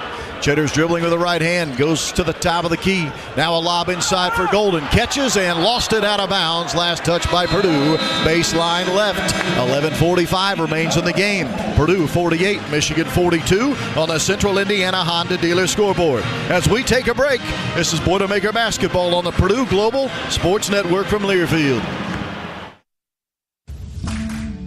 This Valentine's Day, fall in love with the internet of your dreams from MetroNet. Get 1 gig, 100% fiber internet for only $49.95 a month and experience blazing fast speeds that'll make your heart race. And here's the cherry on top. Sign up by March 3rd and you'll receive a $100 Amazon gift card. Don't wait. Visit Metronet.com to learn more. Get MetroNet and love your internet. Terms and conditions apply. Hey Boilermaker fans, basketball season is here and SeatGeek is here to help you experience all the action. SeatGeek makes it easy to find tickets so you can be a part of all the courtside celebrations this season. Whether you're buying or selling tickets to Purdue basketball games or to any other live event in your area, SeatGeek is the place to do it. SeatGeek is the official ticket marketplace of the Purdue Boilermakers. The most disruptive idea in ticketing? A ticket that works. Expect the expected. SeatGeek. Boilermaker fans, did you know that Canon 4 helps leading-edge companies get out of the office printer and copying business? We're a legendary company with legendary people and a legendary platform that will help your business improve document workflow and increase business efficiencies. To learn more, visit canon4.com. That's CANNON, the number 4.com.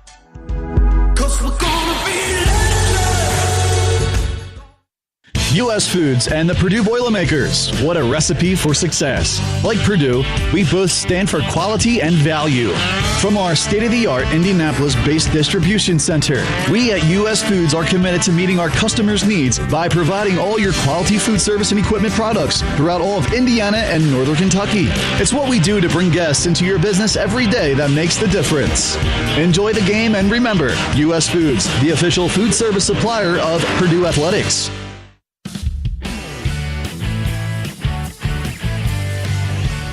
Purdue 48, Michigan 42. 11:45 remains in the game. Purdue Basketball Live each week, presented by Jimco Constructors. Join us Monday nights at Walk-Ons in the Purdue Memorial Union. 6:30 is when the show begins. You can also tune into this same radio station or watch it on Purdue's Facebook or YouTube page. That's Purdue Basketball Live, presented by Jimco Constructors, proud partner of Purdue Athletics. Michigan the ball, baseline left as we resume action. Michigan wearing their white unis here at home, with the blue and the maize trim. They inbound to Golden, right baseline. Gives it up to his teammate Gale, right back to Golden. 4 on the shot clock. To a cutting Wolf. His layup is missed. Oh, a wide open right-handed layup for Danny Wolf. Somehow he missed it. And Colvin rebounds for the Boilermakers. Oh, Purdue catches a break there. Wow, Miles swoops in to try to contest it last second. Maybe that disrupted Wolf's finish, but that was a big break for Purdue. Fletcher Lawyer leans in from 12 feet. Count the basket and a foul. Oh, baby, Fletch. That is a big time play. You get the miss from Wolf, very fortunate, and then Fletch, a one-on-one individual play coming down that right seam, stops on a dime, plays off 2 feet, little pump fake, leans in, gets hit on the arm, and finishes. Foul on Roddy Gale Jr., his third, as Fletcher makes the and one free throw.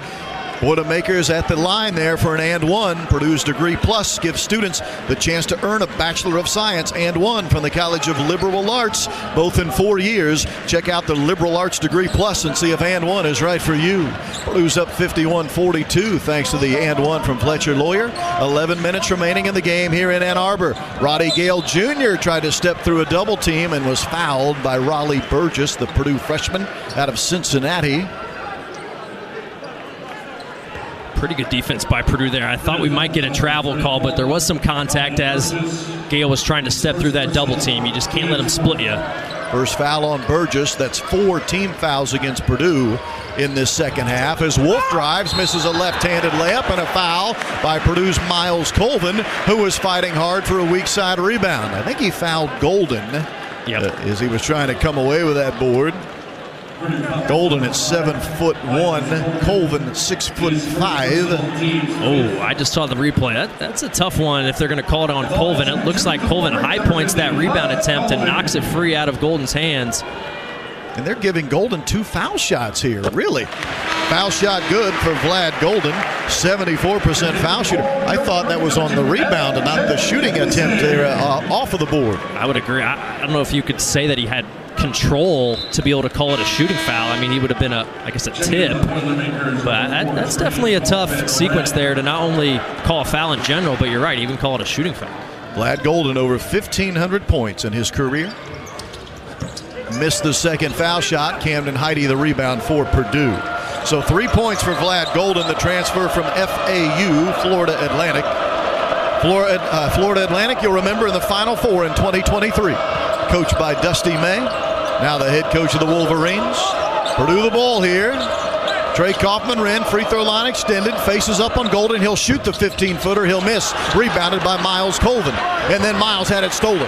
As he was trying to kick it out to a teammate, it was stolen by Namari Burnett. Michigan on the run. Roddy Gale, left block to Wolf. He'll dive in. He'll score on a left-handed layup. No. They're going to wipe away the layup. An offensive foul, clearing space on Vlad Golden. Boy, you rarely see that called, especially in the college game. What happened is Vlad Golden cleared space so his teammate, Wolf, could have an unabated layup coming in from the left side, and that gives the ball right back to Purdue. Timeout for a moment as the officials go to the monitor. Boy, you don't often see that called, Bob. Well, I saw the replay. He does put 2 hands in Trey's back, but it was a kind of a combination of things. Trey does feel the contact on his back, which I think is what certainly initiates the call. But I think Trey was actually diving out of the way as well because he didn't want to pick up his 4th foul. Gotcha. So it was a combination of Trey trying to avoid contact altogether because he just want to get a foul with Danny Wolf coming full head of steam at him. But because Golden does extend the arms out on Trey's back, it ended up enabling Trey getting out of the way, and the officials saw the hands extended. I don't understand why they're going to review, though. I'm not sure this is just a common pushing foul. Like, how would this be I don't know how they would be deeming this a flagrant or anything, but this is just a combination of going to the monitor way too much. I don't know why we're going to the monitor. Oh, I see it. Now that I've seen the replay, what happened, Bob, has then Wolf went to the rim for the left-handed layup. His right elbow caught Trey in the chin. So Trey Kaufman-Wren is falling forward. It's not the push. Right. He is falling forward, and Wolf is passing him by on a left-handed layup. His right elbow right into the chin of Trey Kaufman-Wren. That's what the review is on here. I missed that initially. Oh, you're right. That would just be a basketball play, I would think. And that's how it is ruled. It is a common foul on Vlad Golden, his second. Incidental contact there. What we could have had there was a potential flagrant one on Danny Wolf, but that is not what is ruled. Once again, common sense prevailing. Yes, we will use more common sense this evening. We like that. We'll appreciate common sense even when it works against Purdue, because that's the kind of stand-up guys we are. That's right. 10:15 to go in the game. Michigan fans don't like it. They're booing. Sold-out crowd tonight at Chrysler, although there are a few empty seats near the top of the end zone areas behind the buckets. But it's a great crowd. Make no mistake about it. Trey Kaufman-Wren against Golden. 12-foot hook shot with a right hand. No. Wolf rebounds for Michigan. We're under 10 minutes remaining. Purdue with an 8-point lead over the 20th-ranked Wolverines. Purdue ranks 7th in the country. Golden from the left block. Left-handed banker, good. Boy, that time, Golden just backed his way to the bucket like a bull, finding his way to the rim, pushing Boilermakers out of the way. It's Purdue 51, Michigan 45. Michigan now in the zone, giving Purdue some trouble here, not getting a ton of quality looks. Heide swings it, chest pass, right wing, Braden Smith. He works his way on a left-handed dribble to the top of the key. Wolf wants to guard him, stops on the right block, bounces it inside to Trey Kaufman-Wren. He's double-teamed. He'll shoot and score. A right-handed hook shot. As time on the shot clock was winding down, a desperation hook shot, and it goes in. And now a foul in the front court on Purdue's Miles Colvin. His second. Purdue 53, Michigan 45. Dusty May can't believe Trey Kaufman-Wren wasn't called for traveling just a moment ago on his desperation hook shot. No doubt. I think they were probably maybe wanting some 3-second violation as well, because it did feel like maybe he had been there for a little while. But, wow, what a circus shot for Trey just to throw that over the top of 2 7-footers and basically pray. Yeah, there aren't many people in all of college basketball that when double-teamed by Wolf and Golden, 2 7-footers, you can still score the ball. But somehow, Trey Kaufman-Wren did. This zone has got Purdue a little bit out of whack, but hopefully Purdue can start to generate some cleaner looks out of this zone. 53-45. That, by the way, was Purdue's 6th team foul. As here's a drive and a bank shot. Coming in from the right wing, Roddy Gale Jr. 14 points for him. He had 12 in the first half. Purdue 53, Michigan 47. 8:53 remains in the game. Gale just a straight line drive there. Gets the angle on Colvin. You got to have a little bit more resistance there than that. The student section wearing their maize t-shirts surrounding the back of the Purdue bench, standing and cheering. Purdue with the ball here, left to right. Braden Smith, fall away jumper, no. Weak side rebound, Caleb first. And then as he was falling out of bounds, he couldn't keep the possession. Great hustle by Caleb, just couldn't quite hold on to the ball. And that will give it right back to Michigan.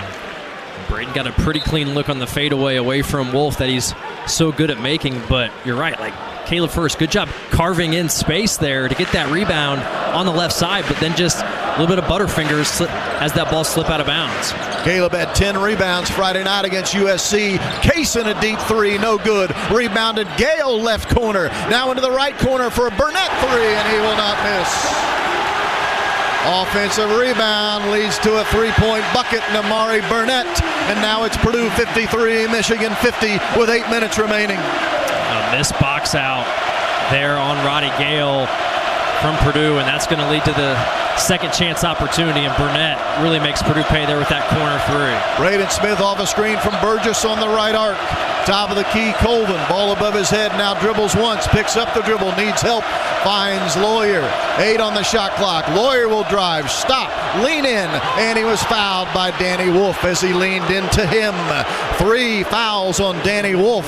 Timeout on the floor. Purdue 53, Michigan 50. 7:39 remains on the Central Indiana Honda Dealers scoreboard. This is Boilermaker Basketball on the Purdue Global Sports Network from Learfield. At Farm Credit Mid-America and Rural First, we do more than lend. We lift up our rural communities that we serve, too. From our day-to-day business of providing reliable credit to farmers and rural residents, to our community investment efforts and scholarships for college students, we help Indiana's rural communities find their next level. Visit FCMA.com to learn more about how we work with partners like Purdue University. Boiler up. Farm Credit Mid-America and Rural First are equal opportunity lenders. Coors Light presents To Chill or Not to Chill. When your friend skips your favorite song on the playlist. End the friendship.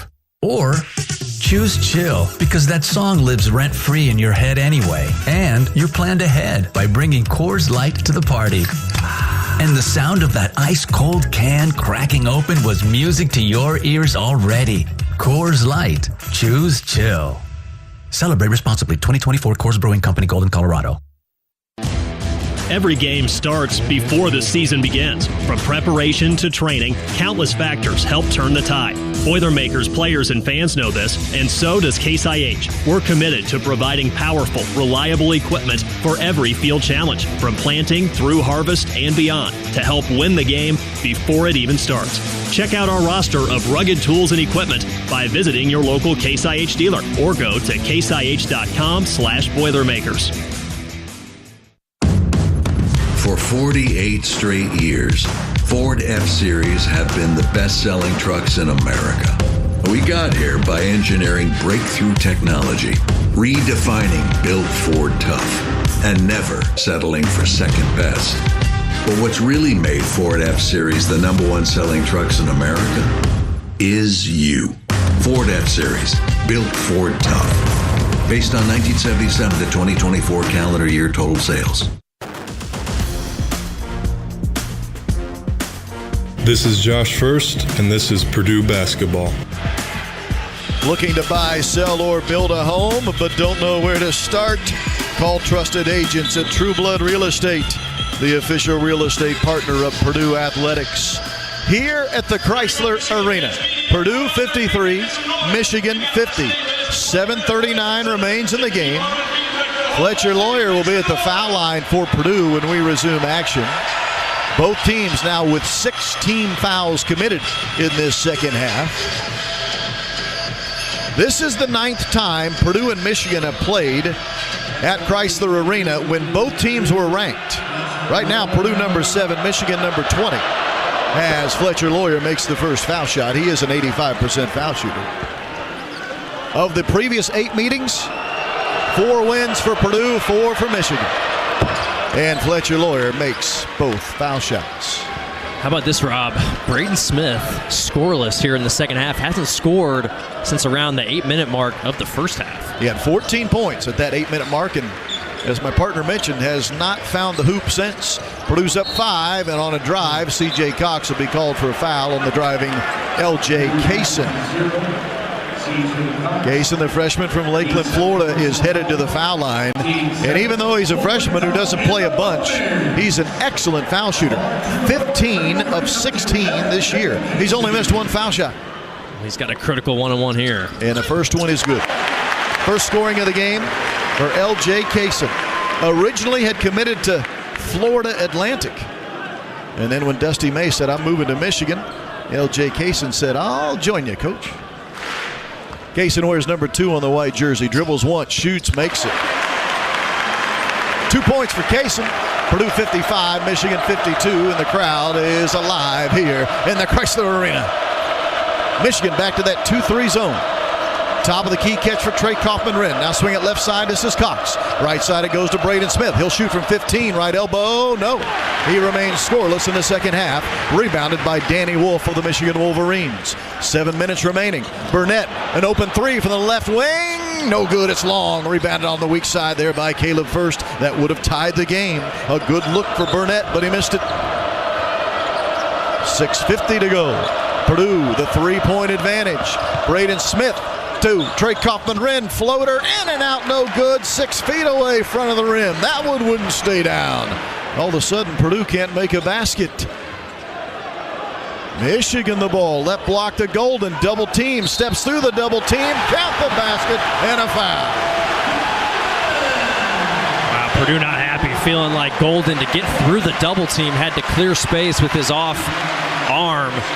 And that's certainly what Purdue players are unhappy about. They had a good double team. Golden fires that right shoulder into the Purdue double team, is able to clear that space and get the left-handed hook off the glass. And not only is it not a foul on Golden, they called the foul on Purdue. Yeah, on C.J. Cox. His second. An and one here for Vlad Golden. Missed it long. Rebounded Trey Kaufman-Renn. So for the moment, Purdue has the lead, 55-54. Well, to say the least, a bucket here would be massive. Purdue definitely struggling here at the moment. Deep 3 for Lawyer, an air ball, but picked up by Caleb First, and he laid it in. He missed the air ball perfectly. Caleb First was tracking the flight of it, and he laid it in from the left side of the bucket. You're right. Wow, Fletch missed that so badly. It almost looked like a designed pass. Burnett a 3 in the left corner, and the game is tied. The third made three of the game for Namari Burnett. We're tied at 57 with 5:50 remaining. Purdue just miscommunicates on a switch, and Braden Smith over-rotates, leaving the open Burnett. Warrior in the corner to Cox. He'll drive in from that right corner. Give it to Trey Kaufman-Renn, who's dribbling now at the left elbow. Spins on Golden. Leaves it for First. His layup is missed. He missed it off the front of the rim and then fouled Golden, trying to get it back. 4 fouls on Caleb First, and that one hurts. Purdue would have had a 2-point lead if the shot goes in. Instead, we're walking to the other end for a 1-and-1 for Michigan. I'd love to see a replay of Caleb's layup attempt at the rim. It seemed like he got hit along the shooting wrist as he tried to finish.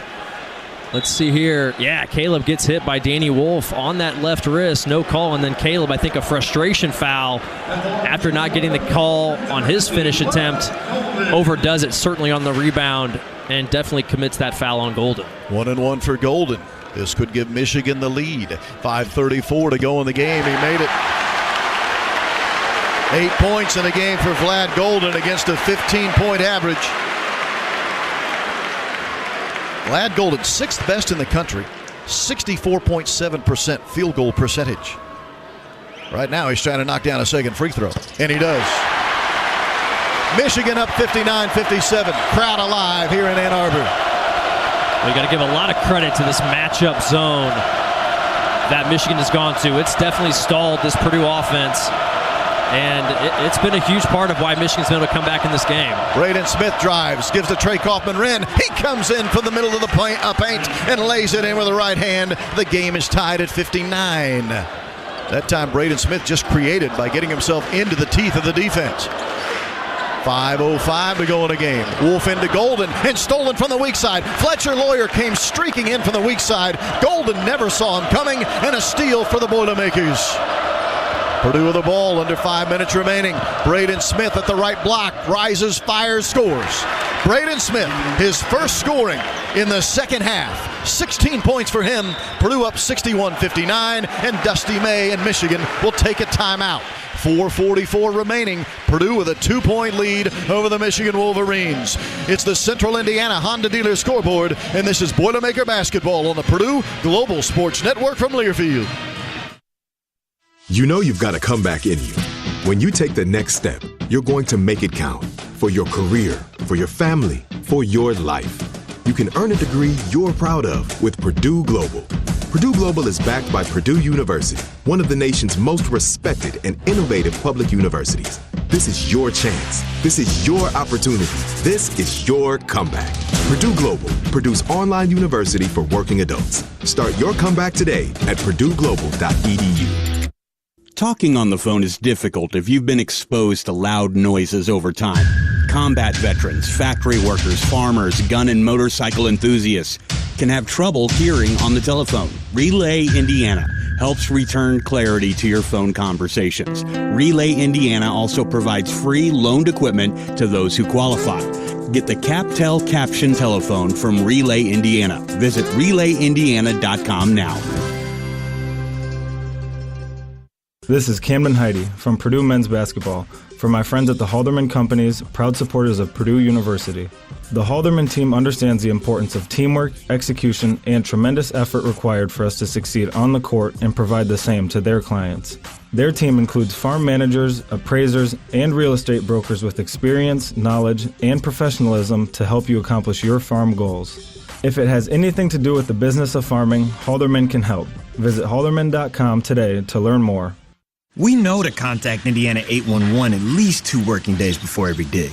But did you also know spraying a white line around the area you plan to dig means utility flags will only go in that area? Fewer flags in the yard? Easier mowing? Everybody wins. Everybody except my kid. I don't want to mow the yard. Everybody except for your kid wins. Contact Indiana 811 at least 2 working days before picking up a shovel. It's the only way to dig. Learn more at 811.safedigindiana.com.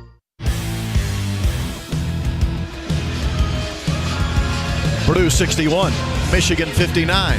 4:44 remains in the game. Our game tonight brought to you by Progressive Insurance. What do your home and auto have in common?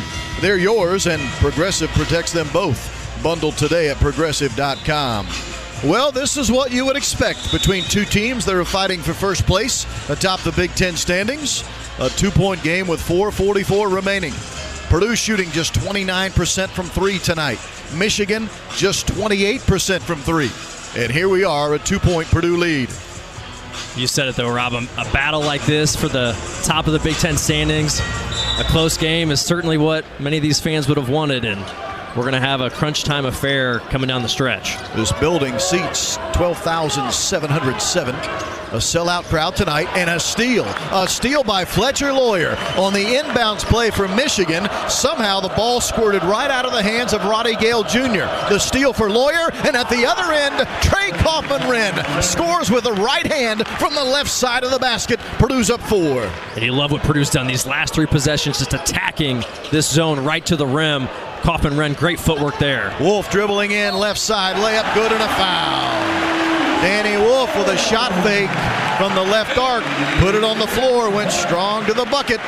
He'll have a chance at an and one. That foul was on whom? Trey Kaufman-Renn. Really difficult call against Trey. Looking at the replay, all he does is go completely vertical near the rim and doesn't make any contact to Wolf's arms. That is one of those calls by Paul Sells that is just unfortunate, because I think he's anticipating there to be more contact at the rim than what actually happens. Wolf, if anything, is using his off arm on Trey to create some space. That's a rough call against Kaufman-Renn, and you hate it because it's his fourth foul this late in the game. Wolf missed the foul shot. Rebounded C.J. Cox. 11 points for Danny Wolf. The free throw missed by Michigan, but the bigger story, Trey Kaufman-Renn with 4 fouls. Braden Smith to Trey Kaufman-Renn. Short floater, 10 feet away, good. That's that pocket pass Purdue does so well. Braden to Trey Kaufman-Renn. 65-61 Purdue. 3:50 remaining. Clock ticking. We're in Ann Arbor, Michigan, in a big February battle in the Big Ten. Danny Wolf dribbling high left elbow extended. Gives to Trey Donaldson. Chest pass left side Burnett. Now to the left block, caught by Wolf. Guarded by C.J. Cox. Top side the feed. Swing it to Donaldson. Deep 3, good. Trey Donaldson, his second made 3. Knocking this one in from the right arc. Purdue 65, Michigan 64, 3:25 remaining. Wow, that is a huge shot by a guy in Donaldson who hasn't really been involved in this game whatsoever. Just to have that confidence and ability to step up and hit it is critical. Braden Smith underneath the bucket leaves for Caleb First, and it was stolen. Stolen by Reuben Jones. Michigan in transition. A 3-on-2. Jones a layup good. Michigan leads 66-65. Timeout Purdue. We'll take it with them. A 1-point Michigan lead. 3:07 remaining in the game on a Central Indiana Honda dealer scoreboard. This is Boilermaker Basketball on the Purdue Global Sports Network from Learfield. When you want the best quality, safety, reliability, and savings, it's gotta be Honda. Save thousands with low 0% APR financing. When you gotta have selection, Honda cars, trucks, vans, SUVs, hybrids, and EVs are in stock and on sale. Like the 2024 Honda Prologue EV with 0% APR financing. To see why it's gotta be Honda, search your local Honda dealer today. See dealer for financing details. Financing on credit approval. Offer is 3/3/25. This Valentine's Day, fall in love with the internet of your dreams from MetroNet. Get 1 gig 100% fiber internet for only $49.95 a month and experience blazing fast speeds that'll make your heart race. And here's the cherry on top. Sign up by March 3rd and you'll receive a $100 Amazon gift card. Don't wait. Visit Metronet.com to learn more. Get Metronet and love your internet. Terms and conditions apply. This is your moment, your time to shine, your comeback.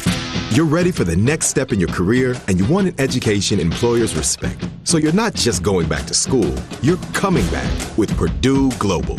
Backed by Purdue University, one of the nation's most respected public universities, Purdue Global is built for people who bring their life experience into the online classroom. Purdue Global, Purdue's online university for working adults. Start your comeback today at purdueglobal.edu.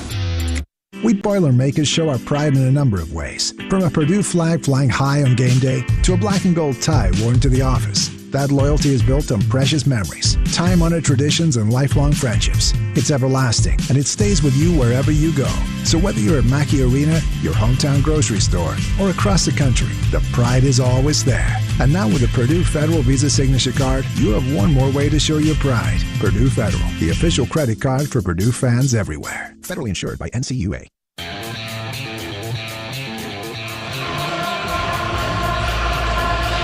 Michigan 66, Purdue 65. 3:07 remains in the game. Michigan in the double bonus as Purdue is over the 10-foul limit. Michigan themselves have committed 16 fouls. Both teams have 2 timeouts remaining. The possession arrow favors Michigan. Rob Blackman, Bobby Riddell, and we have ourselves a barn burner at the Chrysler Arena. No surprise to Michigan fans. They're on a 4-game winning streak in all 4 of the games. All 4 of them. They have been decided by 4 points or less. And here they are again, leading Purdue by a digit. You are right. They are no stranger to these close ball games. And so that certainly works in their favor a little bit as far as that they've played in a lot of these games. But Purdue has certainly played in some close games here as of late as well. Purdue does have the ball left to right in the black uniforms here.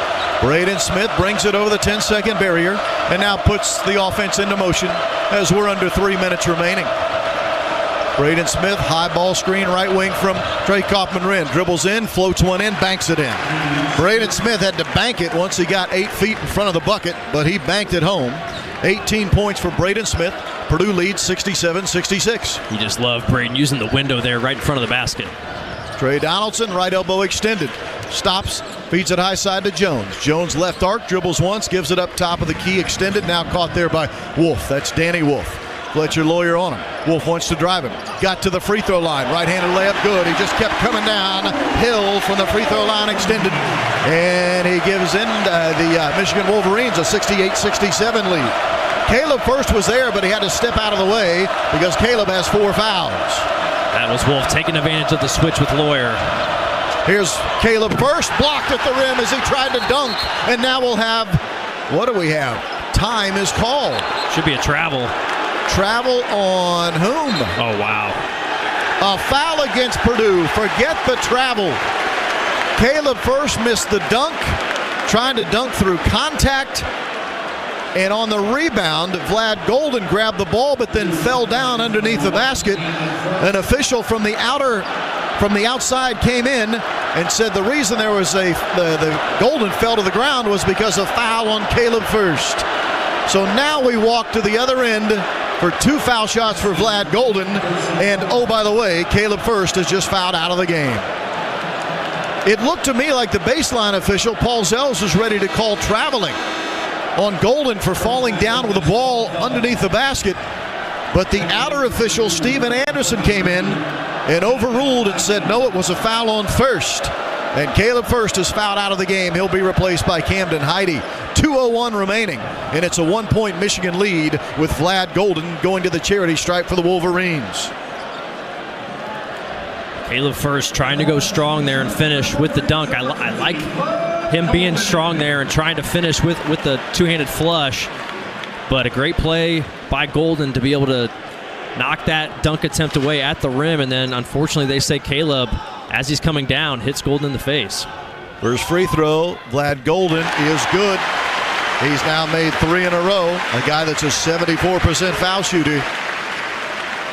The lead is at 2 for Michigan, 69-67. 2:01 remains in the game. Second foul shot for Golden also is good. 3-point lead for the Wolverines. Purdue in the backcourt against full court pressure. C.J. Cox bringing it up the floor. Finding Lawyer, who tried to throw it to Heide. He was tipped away for a moment, but grabbed by Trey Kaufman-Renn. Purdue now puts the offense into motion. 1:45 remaining. Clock is ticking. Purdue down by 3. Braden Smith, short roll, goes inside to Heide, who lost it. Now he's fighting for it. And this will be a held ball. Possession arrow favors Michigan. Trey Kaufman-Renn caught it on the short roll at the free throw line. Tried to bounce it left block to Heide. Heide bobbled it. And he who hesitates is lost. That bobble allowed Michigan to get in there and tie up Heide for the held ball. Timeout Purdue with 1:38 remaining in the game. That is a costly turnover for the Boilermakers.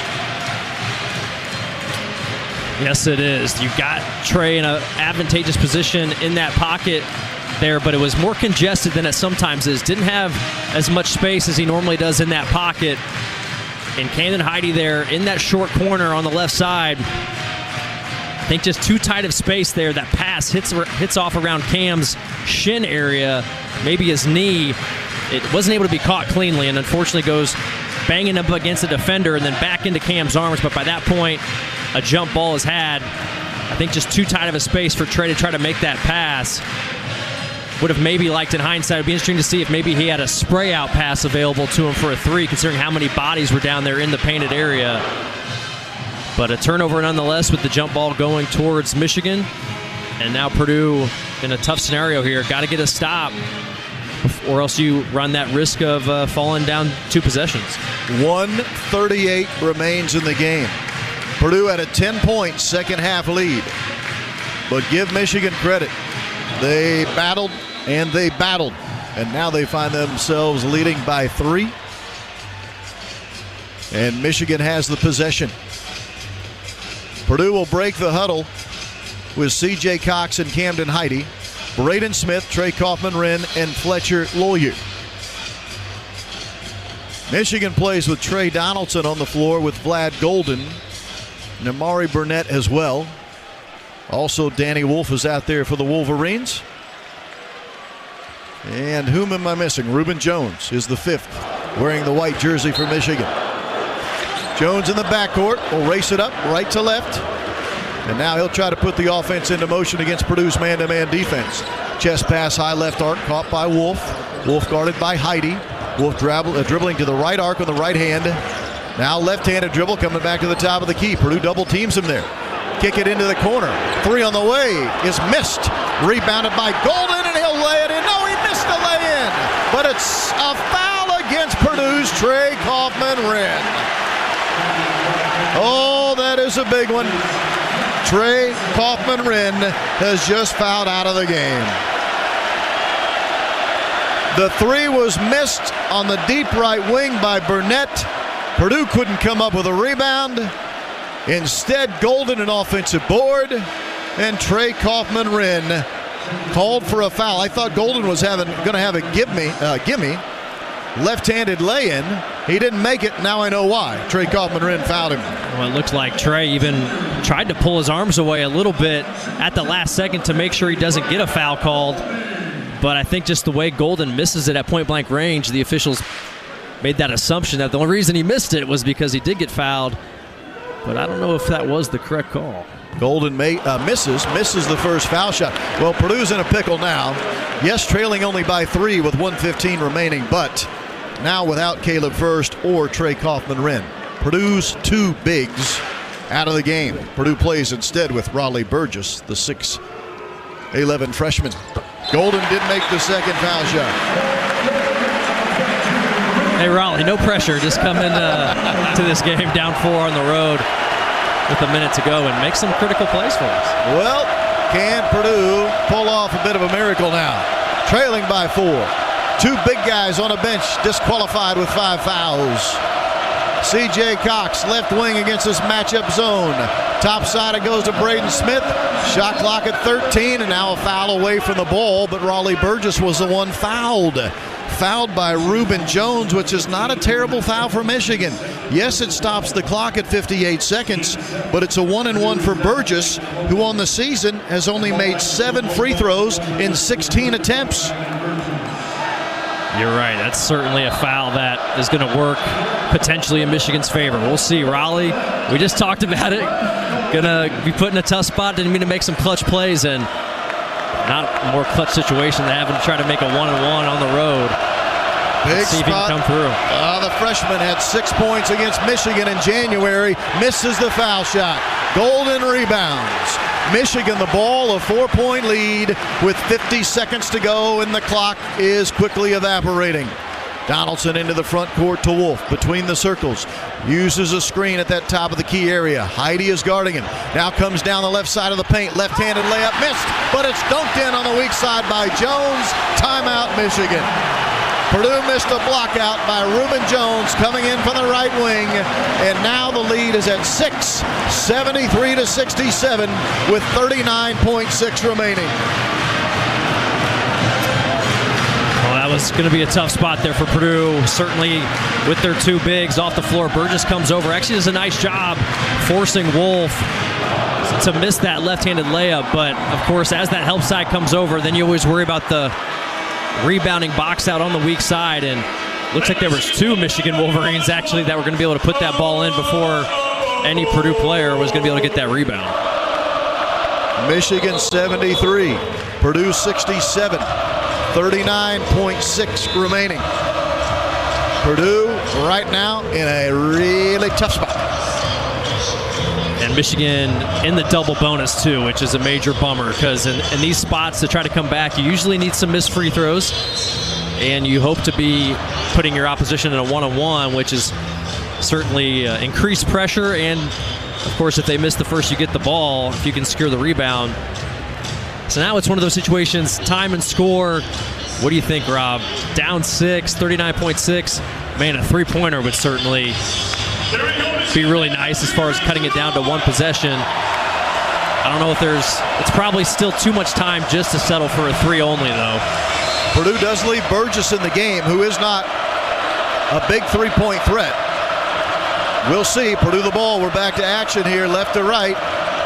Bounce pass, left wing. It's caught by Cox. Now back to Braden Smith near the timeline. He had to run it down. Game clock down to 25 seconds. Shot clock at 15. Deep three for Braden Smith. Straight away. Good. Good.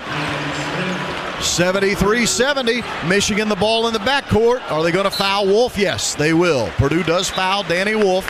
C.J. Cox fouls with 16.5 remaining. Braden Smith keeps Purdue's heart beating for the moment. A deep three straight away as we pause 10 seconds for station identification. This is Boilermaker basketball from Learfield.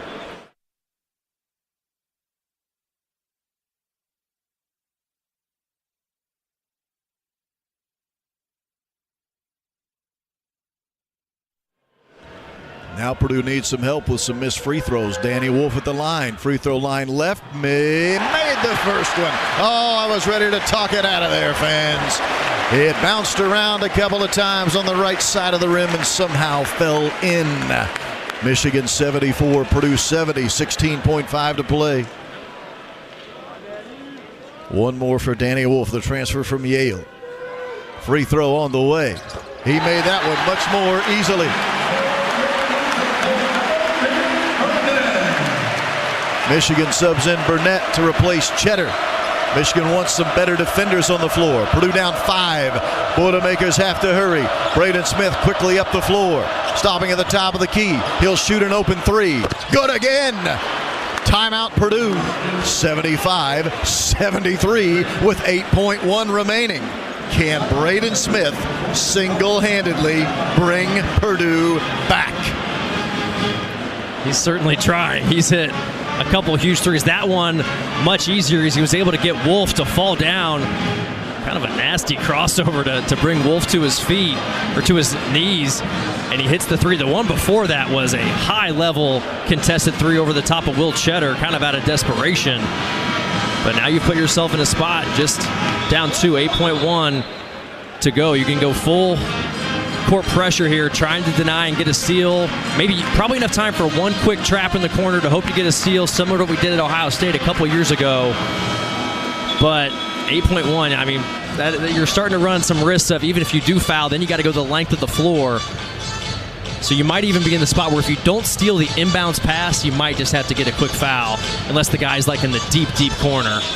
Purdue now out of timeouts with that last one taken by Matt Painter. Michigan does have one timeout remaining should they need it. Michigan 75, Purdue 73, 8.1 remaining. Michigan inbounding the ball baseline right. Raleigh Burgess will guard the inbounder. Purdue in man-to-man defense here in the full court.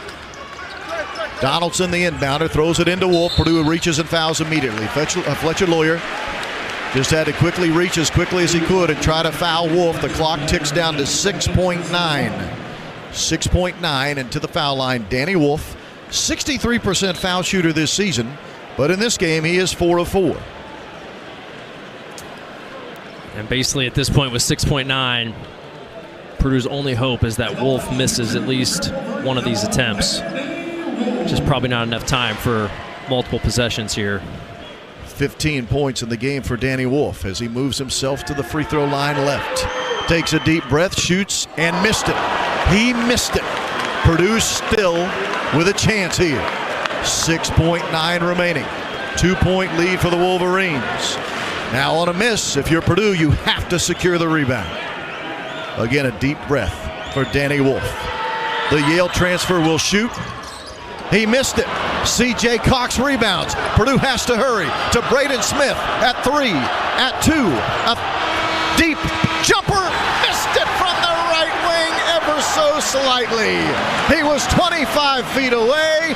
Right wing. He fired it up in desperation, but he left it just a little short.